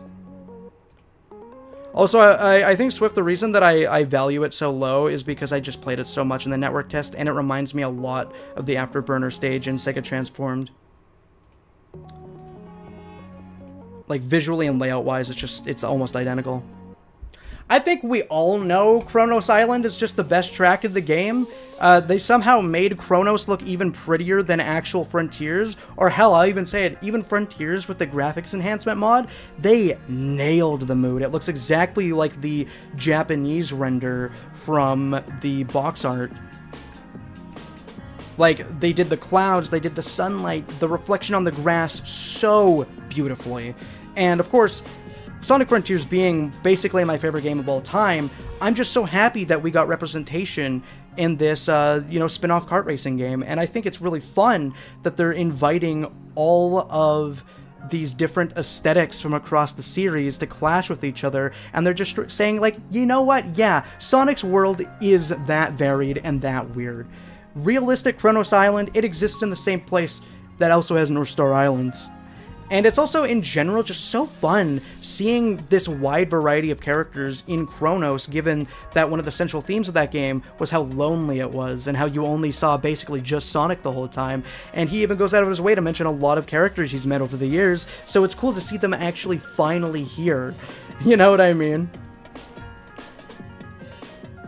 And oh yeah, and they're so clever, the way that they actually utilize the Guardians too, man. It's kind of an aspect that I miss from Mario Kart, where they would use platforming level design obstacles as like actual parts of the track in the game. They don't really do that anymore in Mario Kart nearly as much, besides like the occasional thwomp. But in this game, you have Asura, who like slams his tentacle on the ground, and then it creates all these dash rings just like Frontiers, but it works perfectly in the context of a racing game.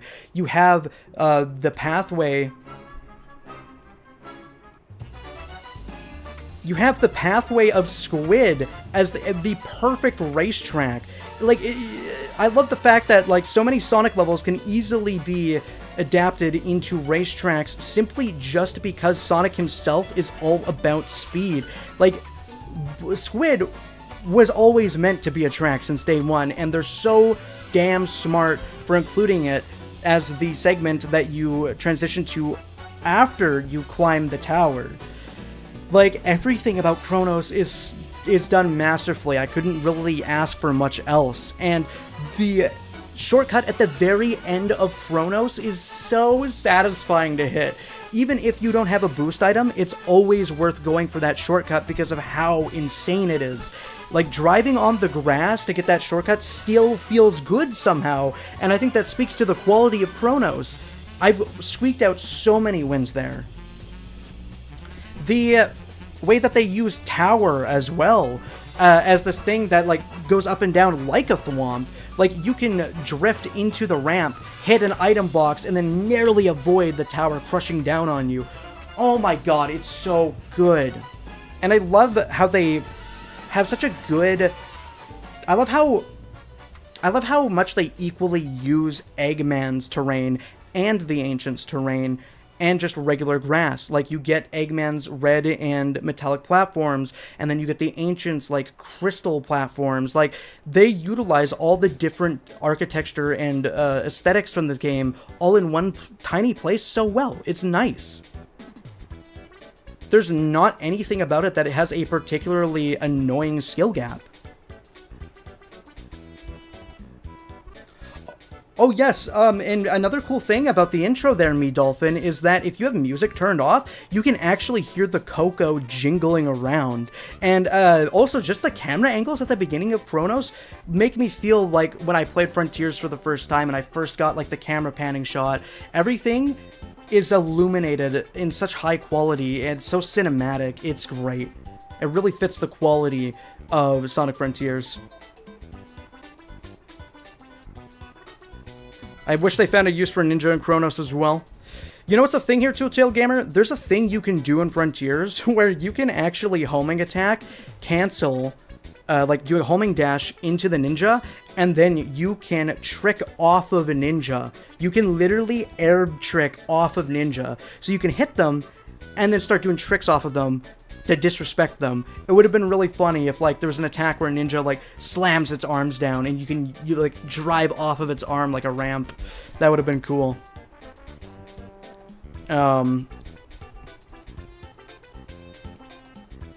North Star Islands. I mean, the Secret Cup just kind of has the coolest introduction, or it kind of just has the coolest tracks in the whole game, and for one simple reason. I feel like a lot of the time when people are brainstorming, like, oh, what could this new spin-off game have? I think a lot of the time fans really just want acknowledgement of recent locations, or seeing locations that they didn't get, or seeing past locations from perspectives that they didn't really get before. So, like, in the...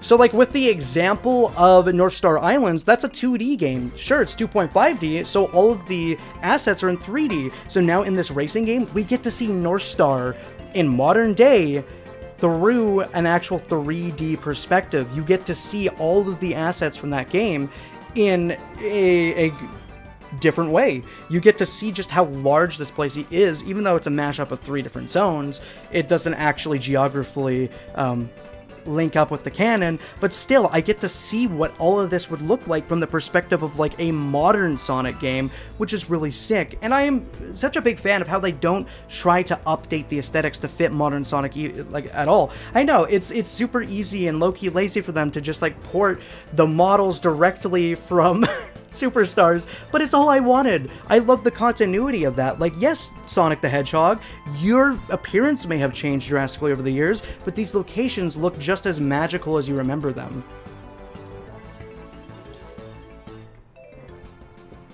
People say the islands were too boring for being realistic, but I never agreed with that. To me, they felt like the perfect vacation spot that doesn't exist. And you know what's clever about that too, Velitas? The fact that there's so many billboards around the racetracks that actually advertise the islands as a getaway spot. They understood the assignment when it came to Chronos.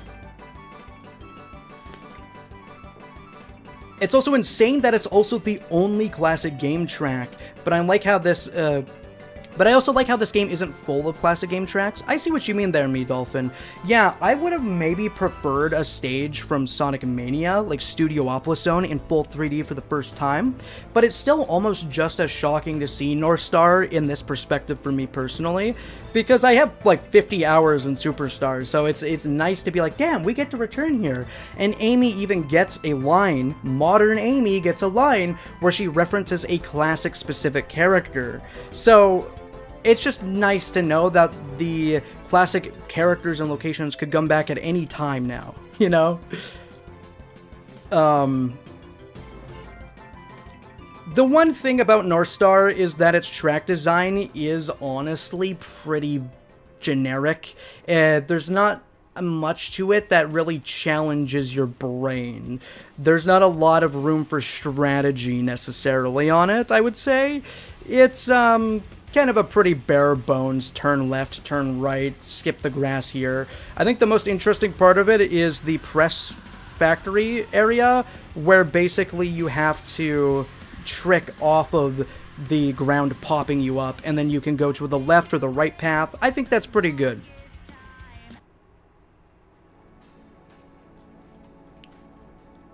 I do like that instead of just opting for North Star, the most generic, like, level 1 grass plains aesthetic, they did give us multiple zones, too. Like, I think, Sky Temple is probably one of my favorite aesthetics in a recent Sonic game. I don't know, like, just the colors of the rocks, the textures on them, plus the clouds everywhere. I think that's cool. I'm glad that it came back. Aquatic Ruin would be really cool if they let us, like, drive underwater like Mario Kart 7 there, Velitas. Because that's, like, part of the gameplay in Sonic 2. Yeah, I think Ice Cap would be good. You can even use Ice Cap from Adventure. Let's see here. So for me personally, I genuinely think North Star deserves to be in this tier, but if we're talking explicitly just, like, track design, it's honestly probably, like, down here. But, I don't know, dude. The music, the aesthetics, the vibes, it's nice. It's really cool seeing random-ass characters here, like Zaz, for example. Because, like, somehow they fit in this aesthetic, even though it's not the aesthetic that's, like, really used for the modern games. I love that we actually get to see, I love that we get to see, like, the animals, too, from the classic games in a modern setting. We don't really see them often anymore.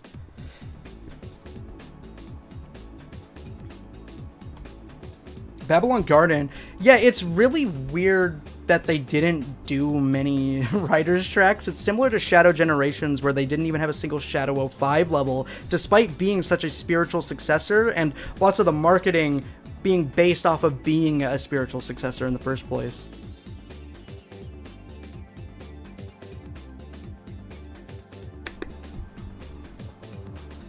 Okay, let's see here.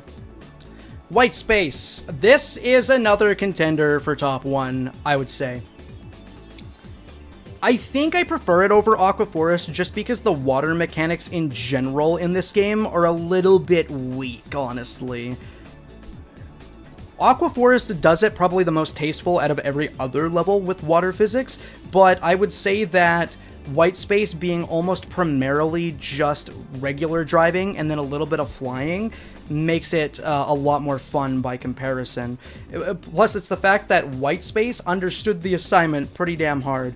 One of my favorite things about Shadow Generations is how, in the end game, the skybox is red, the tint of everything is red, there's doom and gloom shadowing over everything and everybody, and it really feels like you're in the end game of something really important, like it's a JRPG.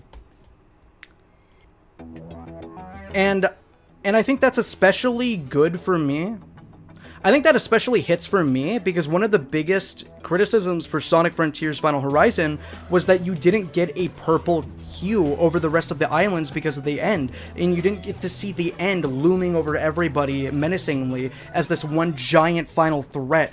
I think it's really important for an open world game to have these giant goals to work towards in the background. Think about Xenoblade Chronicles, where you see giant titans in the background. Like, that would have been perfect for Frontiers, so I'm glad that Shadow Generations did it in its own way with the Doom thing and the red everywhere.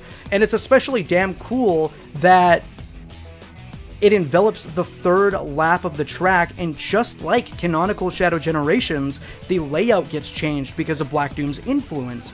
You actually get a moment where you have to start flying around the radical highway segments that led you to the final boss fight in the original game. It is so clever. And another thing that I really love about the Secret Cup, like between Chronos, North Star, and White Space, is that they're largely pretty unchanged from their original layouts, with the exception of North Star. Like, Chronos is just a slightly edited version of actual Chronos. White Space, basically not edited at all. It's basically the exact hub world ported. And you could say, again, that's lazy, but again, for me, it's just like, oh, that's nice continuity. It's cool to know that the game mechanics weren't necessarily just game mechanics. This is actually what the space looks like. So it's cool to see it translated one for one like that. And again, the hub world being kind of small, it works really well for a racetrack. You even get to go to Chaos Island at the very end before the final lap, where you transition back to the Space Colony Art. So technically Frontiers gets 2 tracks of representation in this game. You even get like the little Mephiles goop on the ground as a hazard. It's creative, man. It's so creative. And the coolest thing is they barely even had to change the design of White Space to make it like that. I always feel bad agreeing and being like, yeah, Secret Cup is the best cup in the game, just because it's like, they didn't have to change much from the original assets. They really didn't to make these a thing. Like, they're probably one of the lower effort ones in the whole game, but they're fun, and it's nice to see these locations from well-received games come back. I know someone in the comments is going to be like, Superstars wasn't received well. I received it well, buddy. What's your answer now? But, yeah, I mean, and it's also the fact that, again, like, in Mario Kart, we've kind of strayed away from directly referencing more recent games and adapting their locations into fun spin-offs. You know, like in old Mario Party, you had the Star Spirits of Mario Party. In older Mario Kart, you'd get, like, more explicitly, like, Delfino-related tracks and stuff like that that were direct references to older Mario games. And nowadays, you don't really see a whole lot of those kinds of direct referencing. So it's really cool that in this generation of Sonic, we are getting our most recent locations adapted into racetracks, so modders don't have to do it. Like, it's just nice to return to these places, even though it hasn't been a particularly long time. I guess to me, it just says that Sega's proud of it, and that I'm valid for liking that game. Yeah, that's my thing too, me Dolphin. I think it's a really solid classic game. When people ask me, like, oh, is Superstars actually good? I say to myself, or I say to them, I'm like, if you get it on a sale, it's almost as good as the other games. Like, there's nothing terrible about it, necessarily. But it doesn't stand out as much as, like, Mania. If you have a fixation for 2D, play Mania. But if you played all of them, get Superstars. It's harmless. But I feel so wrong saying I wish we gotten more tracks on top of what we got. Yeah, I feel like some of the original tracks are pretty weak, which makes me want more. I do like that they have original locations, and it's not just Nostalgia Fest, though. I'm really hoping for some, like, free updates that add more Sonic tracks, but it doesn't seem likely, unfortunately.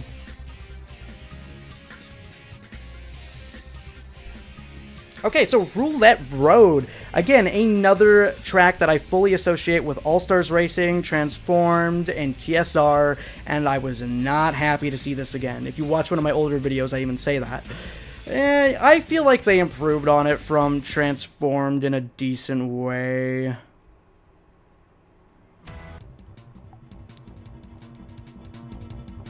All in all, I'm glad that the aesthetics of these levels are a lot better than the previous racing games. I mean, they're a lot easier on the eye.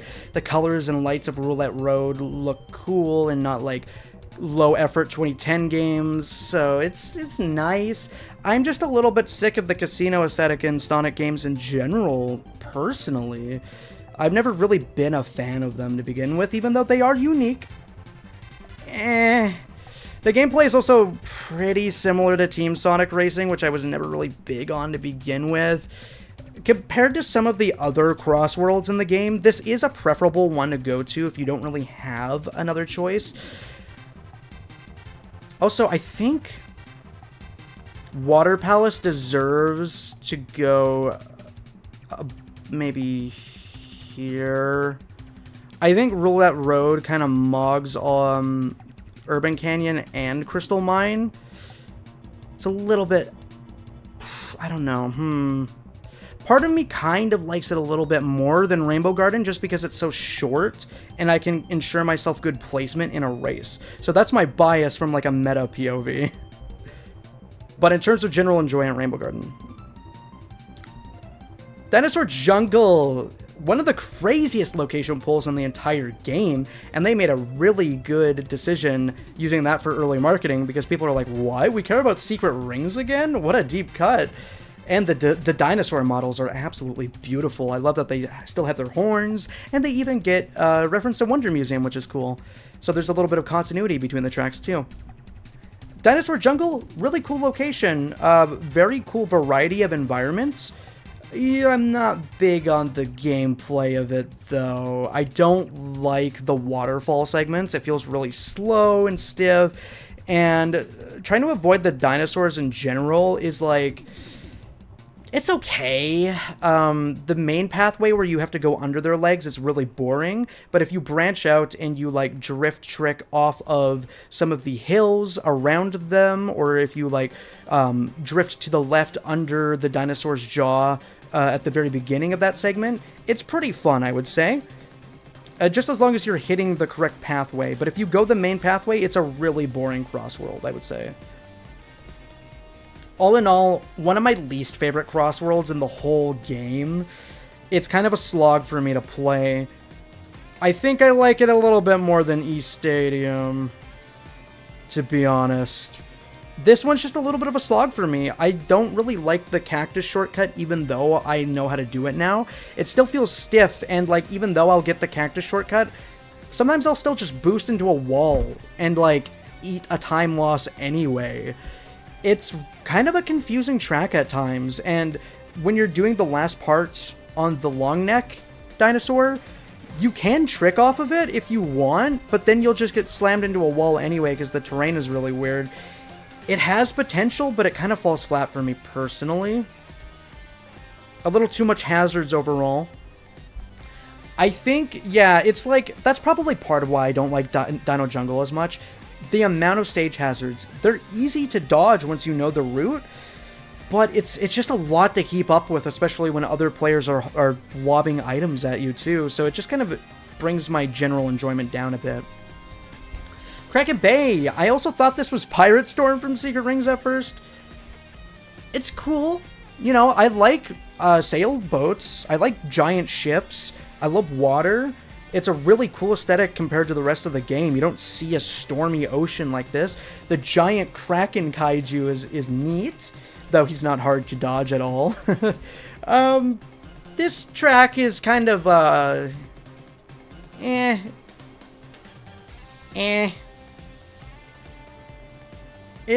doesn't really hit as hard for me.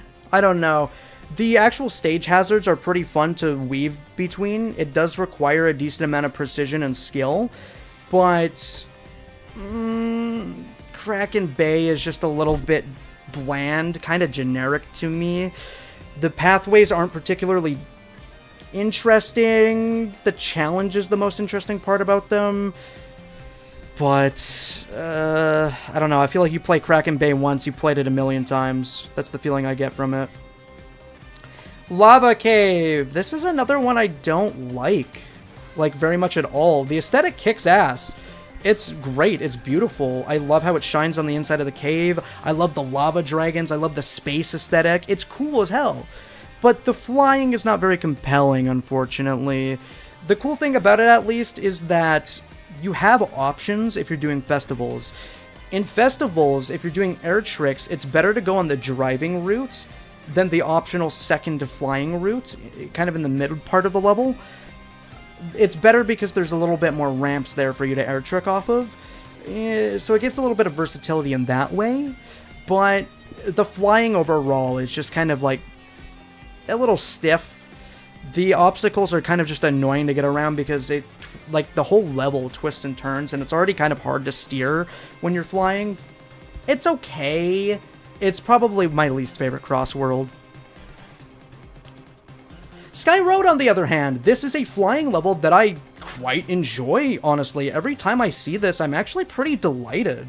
I love the music. I think the color palette being a slight soft pink is really pretty. I love the hot air balloons. I love that it's loosely related to Spagonia. I think it's a really cool representation of, like, the more modern boost era of Sonic, and it really is very different from Spagonia as a whole, which makes it aesthetically stand out as a thing that It makes it aesthetically stand out on its own and doesn't really feel like yet another Sonic Generations rehash of an existing location. Now, I do think it is valid to prefer the Team Sonic Racing version, but I didn't play too much of it, so I can't really speak. I do like that I'm pretty sure you can drive up, like, the clock tower. That part is really cool. But pure gameplay-wise, Sky Road in this game is a nice break from the chaos. It's almost like a guaranteed way for me to, like, retain good placement, unless I accidentally drift off of one of the edges, and then I get trapped in an infinite death loop for the rest of the match. But I really like the cute little shortcuts where you can bounce off of the hot air balloons. They're not insane shortcuts. You can still win without them if you're snaking, but they're nice to have, especially in festivals when you need to do lots of air tricks. It's just a cute little stage. It's not particularly difficult, but it still has a decent amount of challenge because of all the people around you. I really enjoy Sky Road. Dragon Road. I think this is actually pretty much everybody's favorite CrossWorld. They love picking it. Music's great. Visuals are awesome. It's great seeing Unleashed in, like, modern day technology. My beef with Dragon Road is that the beginning is fun. The ending is super fun. The beginning is fun. The middle is super fun, where you have to drive on the water. It is probably my most fun water segment, where you have to dodge the Dark Phoenix's feathers, and you have to jump over the flames with your charge jump mechanic, and it looks gorgeous as well. And the skips on the grass with Wispins are fun. The skips with the orange ring path is really fun. It reminds me a lot of the Chun-Nan segment in Unleashed, where you have to run on the water and drift around. It's awesome. But the thing that really brings down Dragon Road for me are the roundabout sections. They're really boring. There isn't a lot of, like, risk involved in them. It's really boring for me. That being said, I think the water segment carries it pretty hard, and I'd put it over Mystic Jungle, maybe. But I will say, like, the drifting segment in this stage really brings it down for me. Like, I actively go out of my way to not select Dragon Road a lot of the time because I don't want to just hold left and right for 15 seconds. But that water segment with the Dark Phoenix, oh, that alone is basically why it's so high. Wish we could see Spagoni on the ground still. Hey, we kind of get it with Market Street. It's not the worst. Could be better, of course. There's a lot of these tracks, so I'm kind of trying to lightning round them, so I do apologize for missing a bunch of messages here.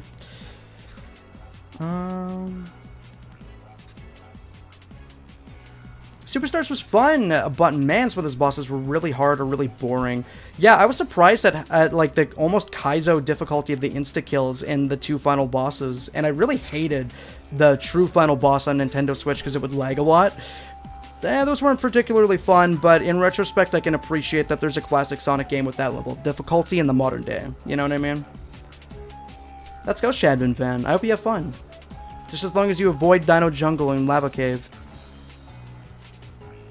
Hello, Ska! This was probably my favorite CrossWorld in the Open Network test, easily. It's really cute that they use the aesthetic from the Wii version of the game, as opposed to just the HD version of the game, which is kind of a common theme in this game, where they reaffirm that both versions of these games are canon. Because, like, if we're seeing Wii visuals, then it means the Wii version also happened, similar to how the characters reference various colors locations, like in the DS version. So that's an interesting thing that CrossWorlds goes ahead and does. The ice physics in this level are actually one of the odd times I don't necessarily love the ice physics, but I love that it's just good old driving, good old swimming, good old flying. They're not particularly frustrating on any of those fronts, and I do really like the narrow caves that remind me of the bobsled segment from Holoska. That part is really fun to air trick through when you're like slipping, sliding around with your snakes, with your drifts and everything. Holoska is a very strong track. I would probably put this above Eggman Expo. Yeah, I think it's honestly maybe above Ocean View. Actually, I kind of like it more than Apatos, but it's not better than Market Street. Look at that, though. 3 Unleashed tracks right beside each other. What a goated game. Oh yeah, dude, and Haluska Knight's theme in this game kicks so many asses. Like, it is probably the best rendition of Haluska Knight, which is insane, because Haluska Knight was the best rendition of Haluska Knight before this. Who would have thought? Digital Circuits. Oh, I love the aesthetic of Digital Circuit. What a fun location to adapt. Shadow Generations didn't get a Shadow L5 level, but Sonic Racing CrossWorlds did. And it makes so much sense to use Digital Circuit, a, like, simulated digital world, man. As a CrossWorld, it's like you are dimension hopping into a different form of reality. It is so damn cool, and the visuals, man, they're so pretty. The song could be better, I'll be honest. It's not as good as the original Digital Circuit song, but what an insane, like, random niche pick. Honestly, it makes me really happy to see it here, and it actually kind of might be at top tier for me. I pick it every time without skipping a beat. Digital Circuit is a perfect match for the concept of CrossWorlds, and they nailed all the different intersecting paths, looking like loading systems, a giant database, all these different converging pathways, like a digital synapse. I don't know. It's gorgeous. It's done so well, and honestly, I like it more than North Star by quite a bit.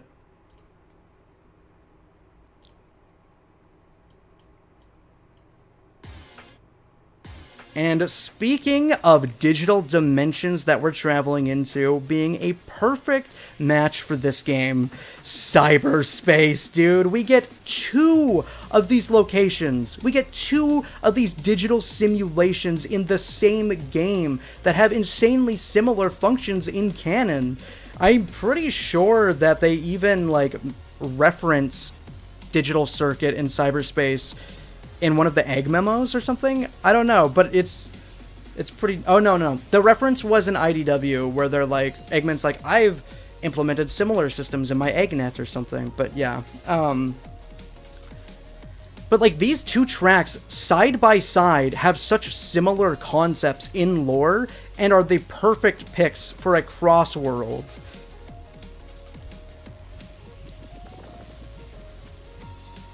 And if we had Digital Dementia from Riders, we would have had 3 of these in one game, dude.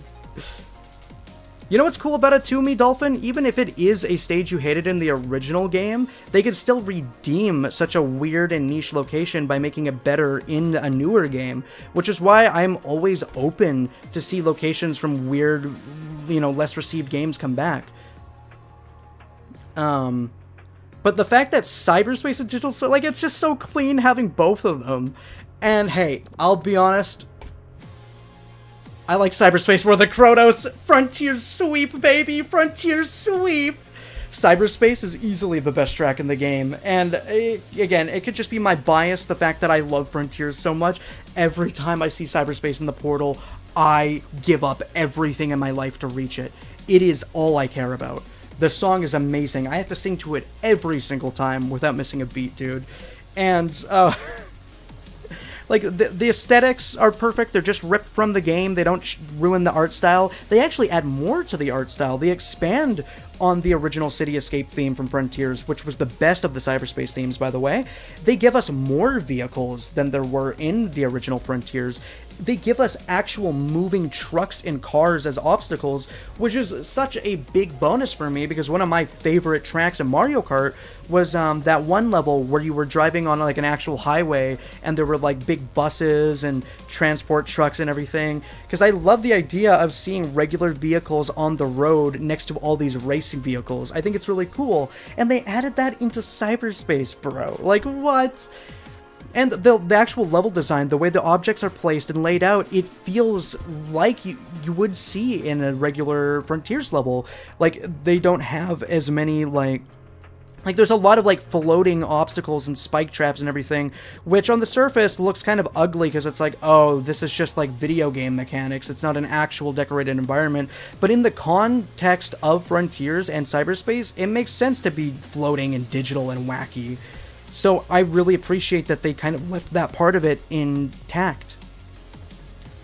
And yeah, the saxophone in the song, dude, I think the cyberspace remix is somehow better than the original, and the original already shocked me by so much.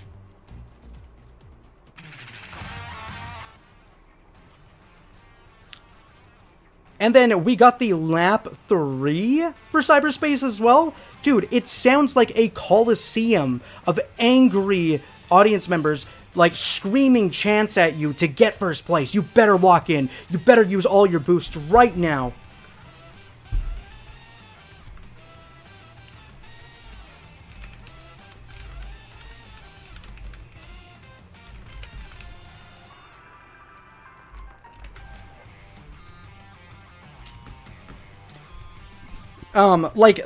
It sounds like the most aggressive Coliseum battle ever, where all of them are chanting a life or death situation at you. If you don't reach first place, you're not going to escape cyberspace. You are dead where you stand. It is so intense, and it's perfect for a competitive game like this.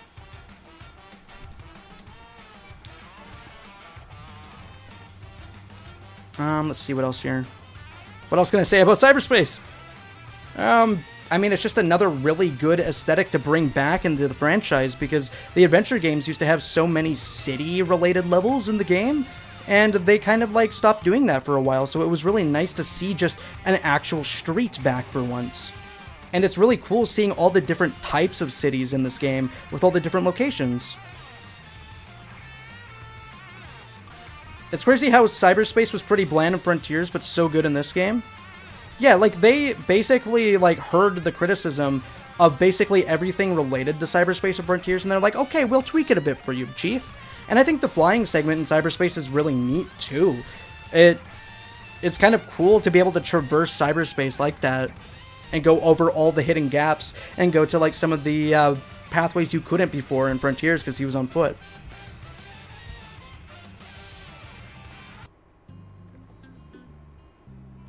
Let's get a perfect song for this. I think, yeah, this is a decent song for Galactic Parade, probably.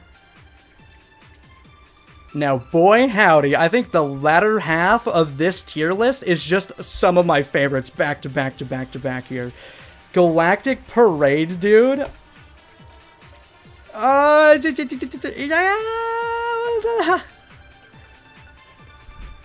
think it's top 3. I think it's top 3. I've always loved the aesthetic of Starlight Carnival in Colors, because I love the idea of how there's just so much different space. I just love the idea of how there's just so many different structures in Sonic's outer space. Like, you have the Ark, you have satellite shuttles, you have the Death Egg robot, and then you have this giant parade with warping spaceships that aren't here for, like, any militaristic reasons. They're just here for fun. And, like, they illuminate the vacuum of space so well. Like, it's gorgeous, and the remix is amazing, and I love how you get to utilize the rainbow trails like you would in the Frigate Orpheon fight in regular Sonic Colors, and they reuse the laser badniks that shoot from you, like they did it in Unleashed and Colors. They reuse that. There's such a good variety of, like, enemy types in this game from all over the franchise, and it's the fact that they're even utilizing those level obstacles like it's a mainline game in the racing game. It operates just like it did in regular platforming level design, and they expect you to adapt to it in your vehicle. It's such a one-for-one translation that's really cool to me. And again, like, the dialogues in all the Colors tracks are so cool too, because it reaffirms Colors DS as being canon. Last time we had a Cityscape stage before Frontiers was Unleashed and 06. Yeah, I mean, Sunset Heights counts. I feel like Sunset Heights completely counts, but still, that was almost 10 years.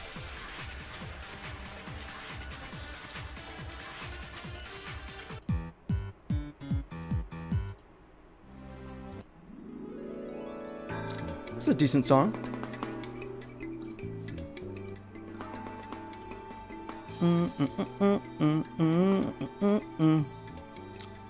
Sorry, I'm just adjusting volume. Let's see here. Golden Temple. I'm not too big on this one. It's a pretty standard, like, not too offensive driving level. I think the thing, again, that I don't like about these levels is, like, all the turning, all the, like, segments where you have to hold a direction for a long period of time. Not a big fan of it. The aesthetic is really pretty. It reminds me a little bit of, like, the Nocturnus place from Sonic Chronicles, which is neat. I like the eclipsed moon in the back. I love Rouge's dialogue here. The aesthetic with all the gold around is really gorgeous. It's a really neat idea for a Sonic game. From what I understand, it's a completely original location too. And I really do enjoy that there is a variety of original locations and returning locations in this game. So it's not just constant nostalgia bait and asset reuse. It kind of opens your perception of what Sonic's world is like even further, similar to how IDW does it, where they have their own original zones, like Glass Hill Zone. So it's neat to see a place like Golden Temple, like we've never seen this in a game before. You know, it's booby-trapped, there's lots of, like, giant boulders that try and crush you. The gameplay is decent. It doesn't really stand out to me in particular, I would say. For me, it's probably below Rainbow Garden. It's fine. Nothing wrong with it, necessarily. It's just not really my, my jam. Must destroy all Eggman constructs, no matter how colorful or playful. Yeah, I saw that one on Twitter. That one is so cute, because you know what I love about it? Omega is such a dark character, you know, like, in pretty much every role he's in, he's like here to guard Amnesia's shadow, and he's like this ruthless killing machine. So here he is in this delightful, cheerful kids game, Sonic Colors, still on his warpath, no matter the environment. Like, it's such funny characterization. It's great. Night Palace from Secret Rings. Oh yeah, and it's not even that similar to Night Palace. And speaking of what I said earlier about letting weird locations return so that they can do justice to them, everybody hates Hidden World in this game, and it's one of the main reasons I was inspired to make this list. I actually love Hidden World quite a bit. I think I think I might like it more than North Star, and you gotta hear me out here. Again, I love the idea that Sonic's world has realistic places like Soliana and Kronos Island, but then it also has places like North Star Islands and Hidden World in the same place. And it's especially funny to me because Hidden World is a canonically hidden place. It's canonically obscure, not just in the real world. Most people didn't know this existed before it was announced because they didn't play that part of Lost World. Even Zavok himself says, I didn't know this was on Lost Hex. And from a lore perspective, that's a pretty cool implication for the world building, in my opinion. And on top of it, the aesthetic is just so different from everything else. It really captures that one weird era of the Wii U in a nostalgic and fun way for me. And I love, like, the fact that we got these disgusting, fuzzy Pac-Man creatures with realistic teeth in a game that also has Pac-Man. And on top of that, too, it made me realize that Sonic Lost World's central gimmick of having, like, half-pipe level design works surprisingly well for a kart racing game, and it's kind of a shame that we didn't get more Lost World levels in the previous racing games, because the way that it just curves, like, it's so perfect for snaking and drifting and using your momentum, and the flying segment is pretty snappy and challenging in a fun way, in my opinion. I really like the mid part where there's, like, the waterfalls that you have to fly in between. I really like how, like, nonsensical and wacky the level design of this is, because it really is a time capsule for that weird, wacky era of Sonic Lost World. And the song is a massive improvement over the original, let me tell you.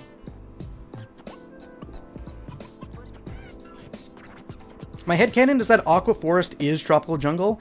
I don't know about that. Personally, I guess there is a lot of wood structures, but it seems like there's a lot more civilization in Aqua Jungle. I don't discount your headcanon or anything, but I don't know if if I agree with that personally. Tropical Jungle seems like a much more, like, uninhabited place, which I think is neat. But you can see in Aqua Jungle, there's a lot of, like, structures and boats and whatnot.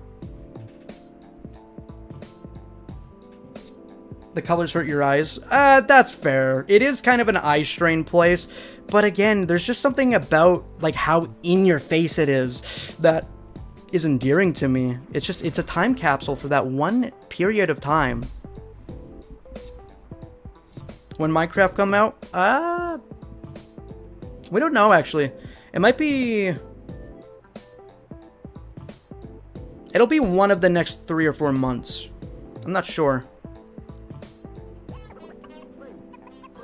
Steampunk City. A lot of people have always kind of wanted a steampunk aesthetic for the Sonic franchise, considering that the main theme of the franchise is basically nature versus industry.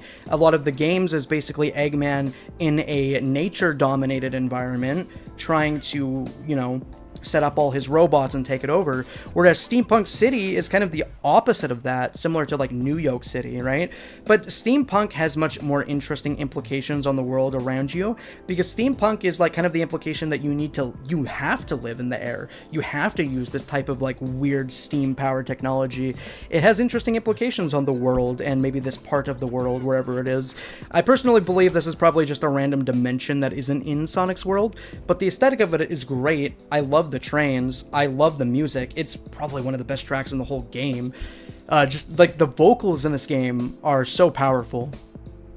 All the different pathways are very rewarding here. It's a very fleshed out place. The flying segment is really clever, where you have to dodge the like chemical smoke trails. I think it's a fun one. I really like this one, and I think it actually completely mogs the level design of North Star, even though I like North Star a lot.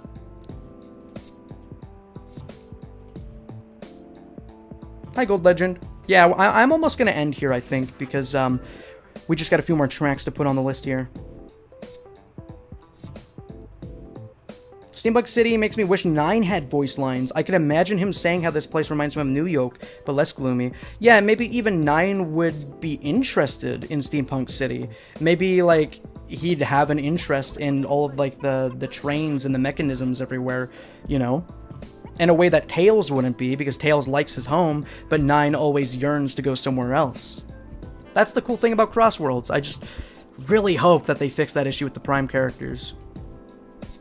Sweet Mountain, baby! Sonic Colors is treated so damn well in this game. Much like Galactic Parade, I go out of my way to select this every damn time.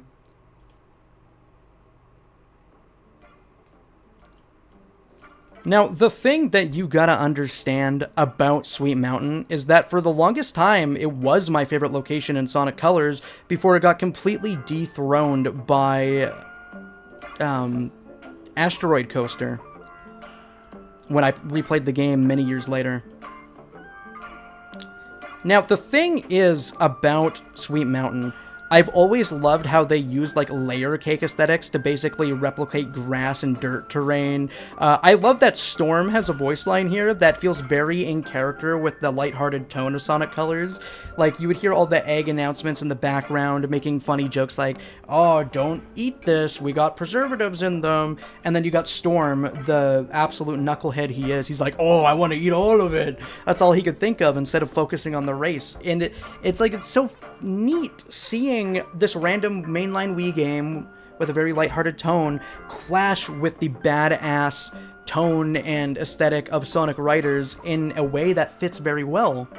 And like the lines on this track, they're no BS, they're not annoying. You just gotta lock in, focus up, get tight turns, boost as much as you want. I think the strategy with all the item boxes are very fun.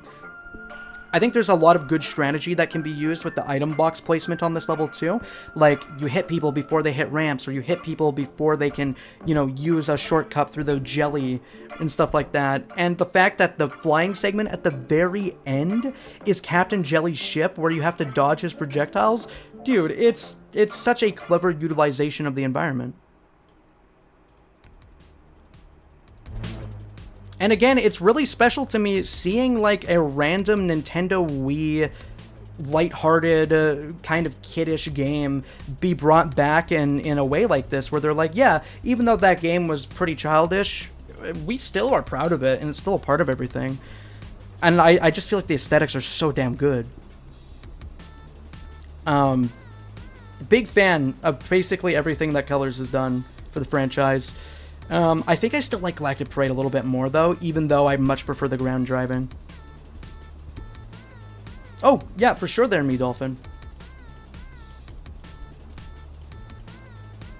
And then White Cave, baby. Yet another reason I felt inspired to make this list, because a lot of people have beef with this because there's so much going on. It's a very confusing track with so many twists and turns and everything, but the chaos of it is such a fun part, and once again it utilizes like the pipe level design similar to Hidden World. And again, being a writer's aesthetic, it's one of the most detailed tracks in the whole entire game. Honestly, I might like it more than Chronos. I think that it is one of the longer feeling CrossWorlds.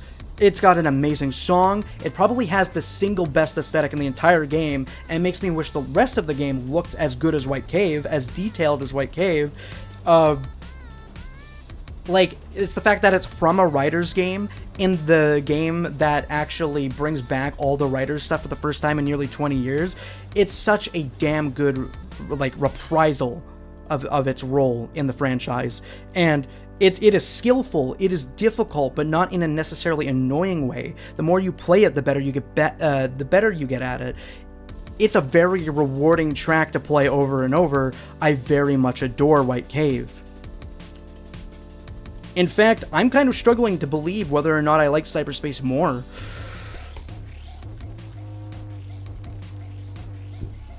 Sorry.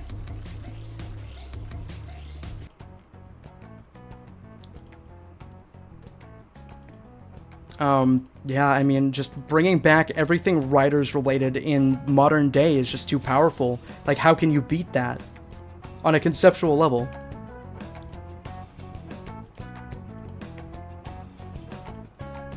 And then, that's basically all that's here, but we do still have to place Radical Highway and, God, what was the other, stage that's not on the list? I like Cyberspace more personally, but I respect White Cave at number 1. I just feel like there's more skill and reactions required for White Cave, and that makes it feel badass to me. But Cyberspace is, oh god, like, the gap between Cyberspace and Chronos is insane, even though Chronos is that good. Let me assure you. Pumpkin Mansion and Radical Highway. Okay. Let me turn this back on for a second. I'm just gonna double check and make sure. Go Grand Prix. Yeah, sure, whatever. Yep. And then I'm going to just go into like photo editing software probably.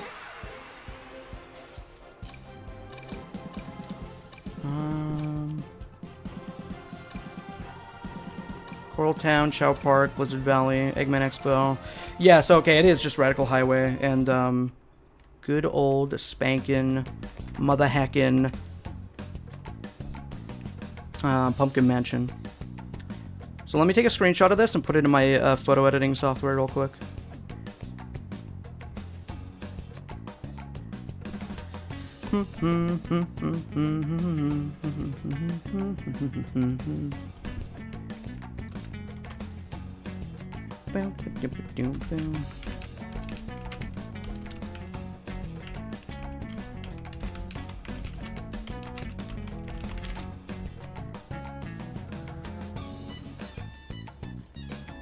The stream went on for a lot longer than I intended, but it's okay, because I'm making good headway. Because this will be a video. Pumpkin Mansion, and then Radical Highway. Thankfully, these are the last two, and then I can rest.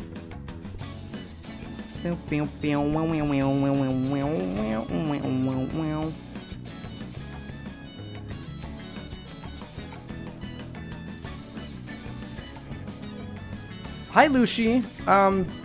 Did I miss Aaron's entire stream? I'm just trying to do the tier list thing. We only got 2 more tracks to go. I'll be VOD watching, if not. Unfortunately, it's just like CrossWorlds is such an important release, you know? Oh, I see. Okay, yeah. I might raid into Aaron. Possibly, potentially. No, never mind. There's like nobody on Twitch.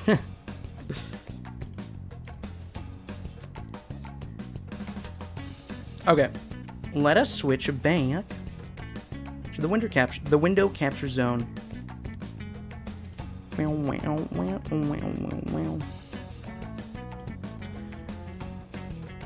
Let's see what you guys are saying here. You hate the jump on Radical Highway? Yeah, I don't really have an opinion on it, to be honest. I think it's only annoying when people want to throw items at you for no reason. Because then it just kind of denies you from being able to do proper air tricks if you're in a festival. Or whatever. It's fascinating how many gadgets are like pretty much made for festivals and you don't really need in World Match.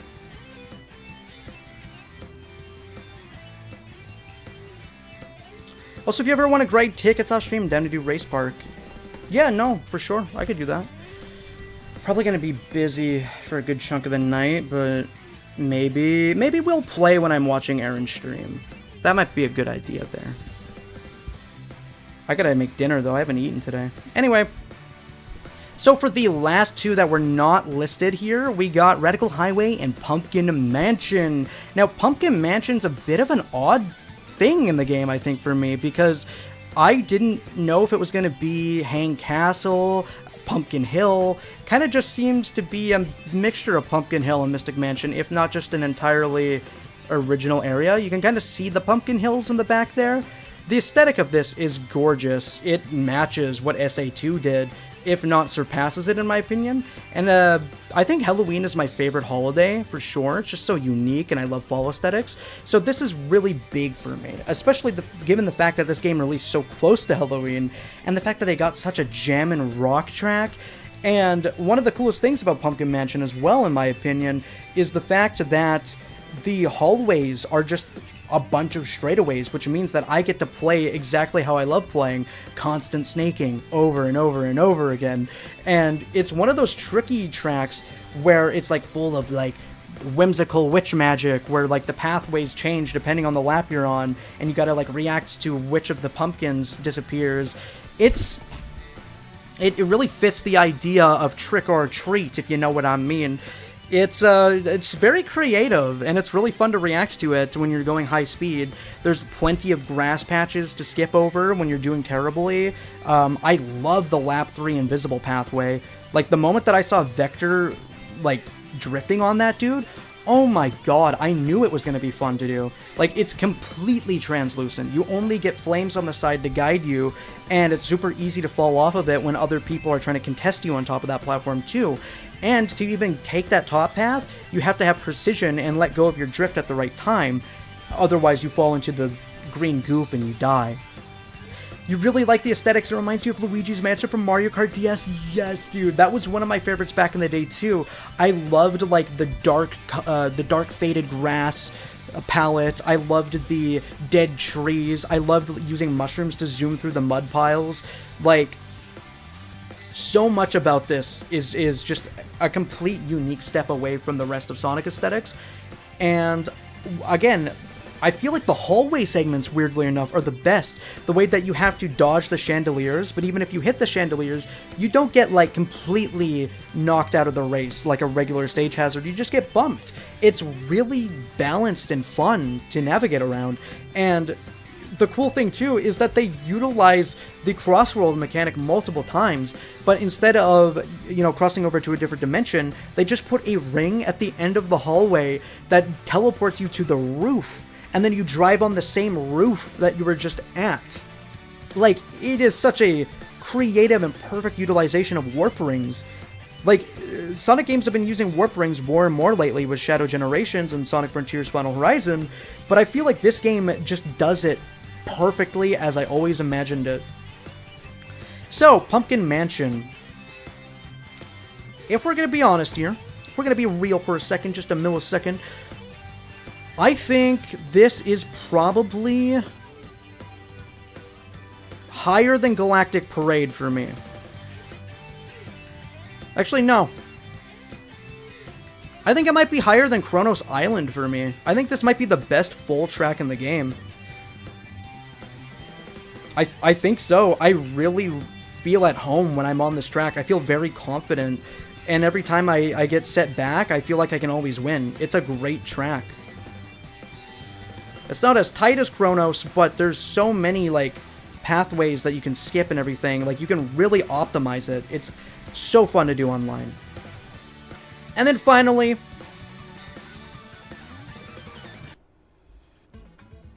Let's get a fitting song for this.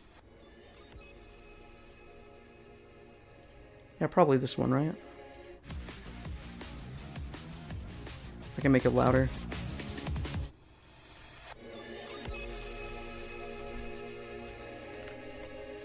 And then finally, as our last track, Black Doom's favorite place, Radical Friggin' Highway, returning from more so Sonic Adventure 2 than Shadow Generations, where it had a completely different aesthetic and take on all the skyscrapers and had different color grading. It's really nice to see the original version of it back. I think it looks a lot better than it did in Shadow Generations, but I appreciate that Shadow Generations was doing its own thing. So the thing is about this is that they really like to centralize a lot of your strategy around going through the giant loop-de-loops, and it's one of the few Sonic games that puts the camera angle behind you during a loop-de-loop instead of to the side, so it does obscure a lot of your vision of what's in front of you because you're just looking at curving upwards roads constantly. So it gives you a lot of good opportunities to get level 2 snaking and position yourself perfectly into the dash panels.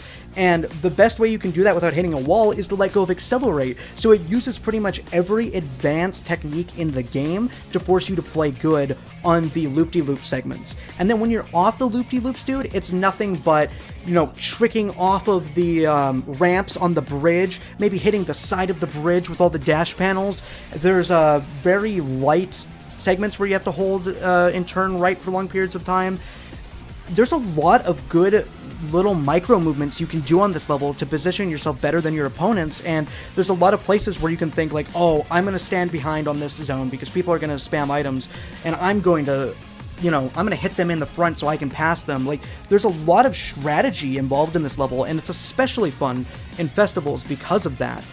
I was surprised at how good this track was, and I love how, like, big the risk and reward is on the actual bridge segment, because you can very easily fall off the bridge and die instantly, or you can hit the shortcut on the side rails of the bridge, or you can just perfectly time your air drift boosts to get like optimal speed in the air too. Radical Highway has a very high skill curve, and I think it's really fitting for the name.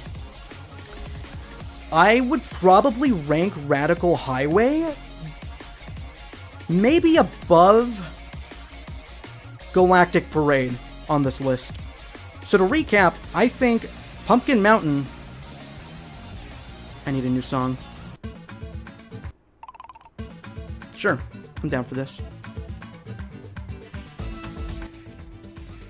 So for a little recap here, I think that Pumpkin Mansion is probably my favorite standard track in the game.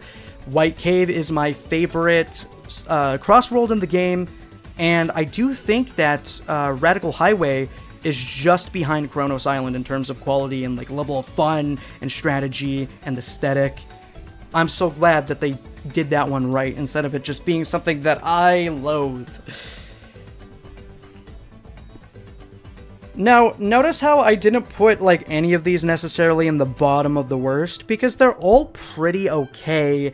I think the only one that really deserves to be in I'm Outta Here is Lava Cave, because, I mean, like, it's just boring. That's really all there is to it.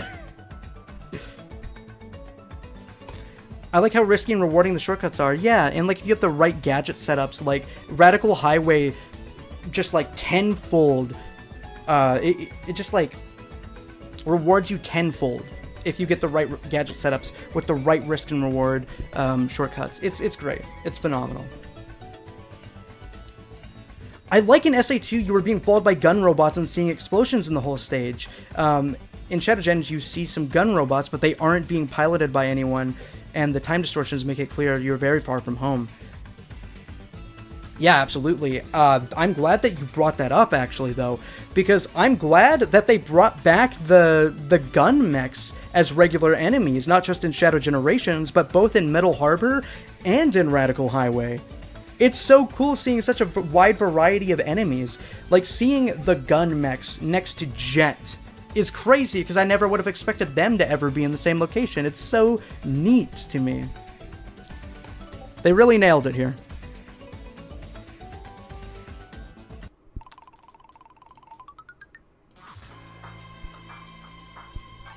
Yeah, I don't think there's like a particularly bad track in the entirety of this game. Just boring ones, really. People were getting like 1,200 or more rings per Radical Highway. Yeah, because you could get like the combo boost panel and then you could take the side route. It's crazy. Eggman disassembled Gun during the events of Forces. We don't know if they're back or constructs made by Dodonpa. I think everything is a construct made by Dodonpa. Because I'd also like to believe that like all of Eggman's amusement parks were destroyed at the end of Colors, or disbanded, or taken over by Gun or something. I don't know. But it's not unreasonable to believe that there might still be Gun mechs out there. I don't know. I hope Gun isn't gone because I like them. Here's the thing. I hope that they did get wiped out and destroyed in Forces because it makes Eggman look more competent. And it, you know, it also describes why they weren't there defending the world. But I hope that they do reform. Just maybe in like a little bit more of a shattered way or something. Yeah, there is me, Dolphin. It's what Tails says in cyberspace. But that being said, thank you guys for discussing the tier list and playing some games with me. I am probably gonna head out here. I'm gonna turn that into a video eventually. I don't know when it's gonna come out. It may be the most recent video that comes out. It might be the third most recent video that comes out from now. But, yeah, you guys will cameo in the little chat box on screen. I don't know if it'll do particularly well, but I did want to talk about the tracks in this game, so... yeah! Really good gaming session. The chat was phenomenal today. There wasn't a lot of, like, weird comments like there was in some of my earlier streams. I'm really happy with how streaming has been going. And, you know, we hit Legend rank. We got the new Blaze title. We won our last game in the festival. And then we did the tier list. It was a great day. Now, I'm gonna go ahead and, watch my friend who is playing Deltarune for the first time. See you guys later. Have a good dinner if you haven't eaten yet, like me.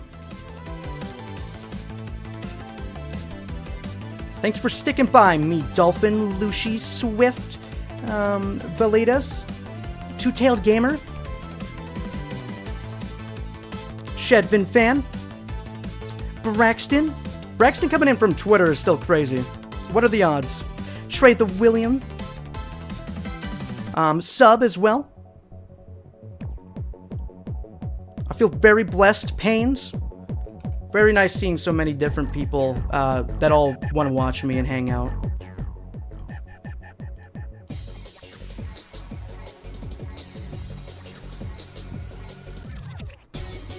Yeah, good night, guys.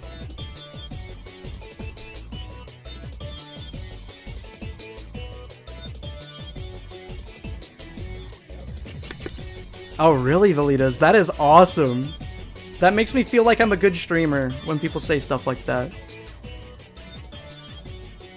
It makes me feel like I'm doing this properly.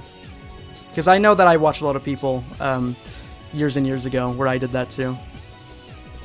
Okay, good night.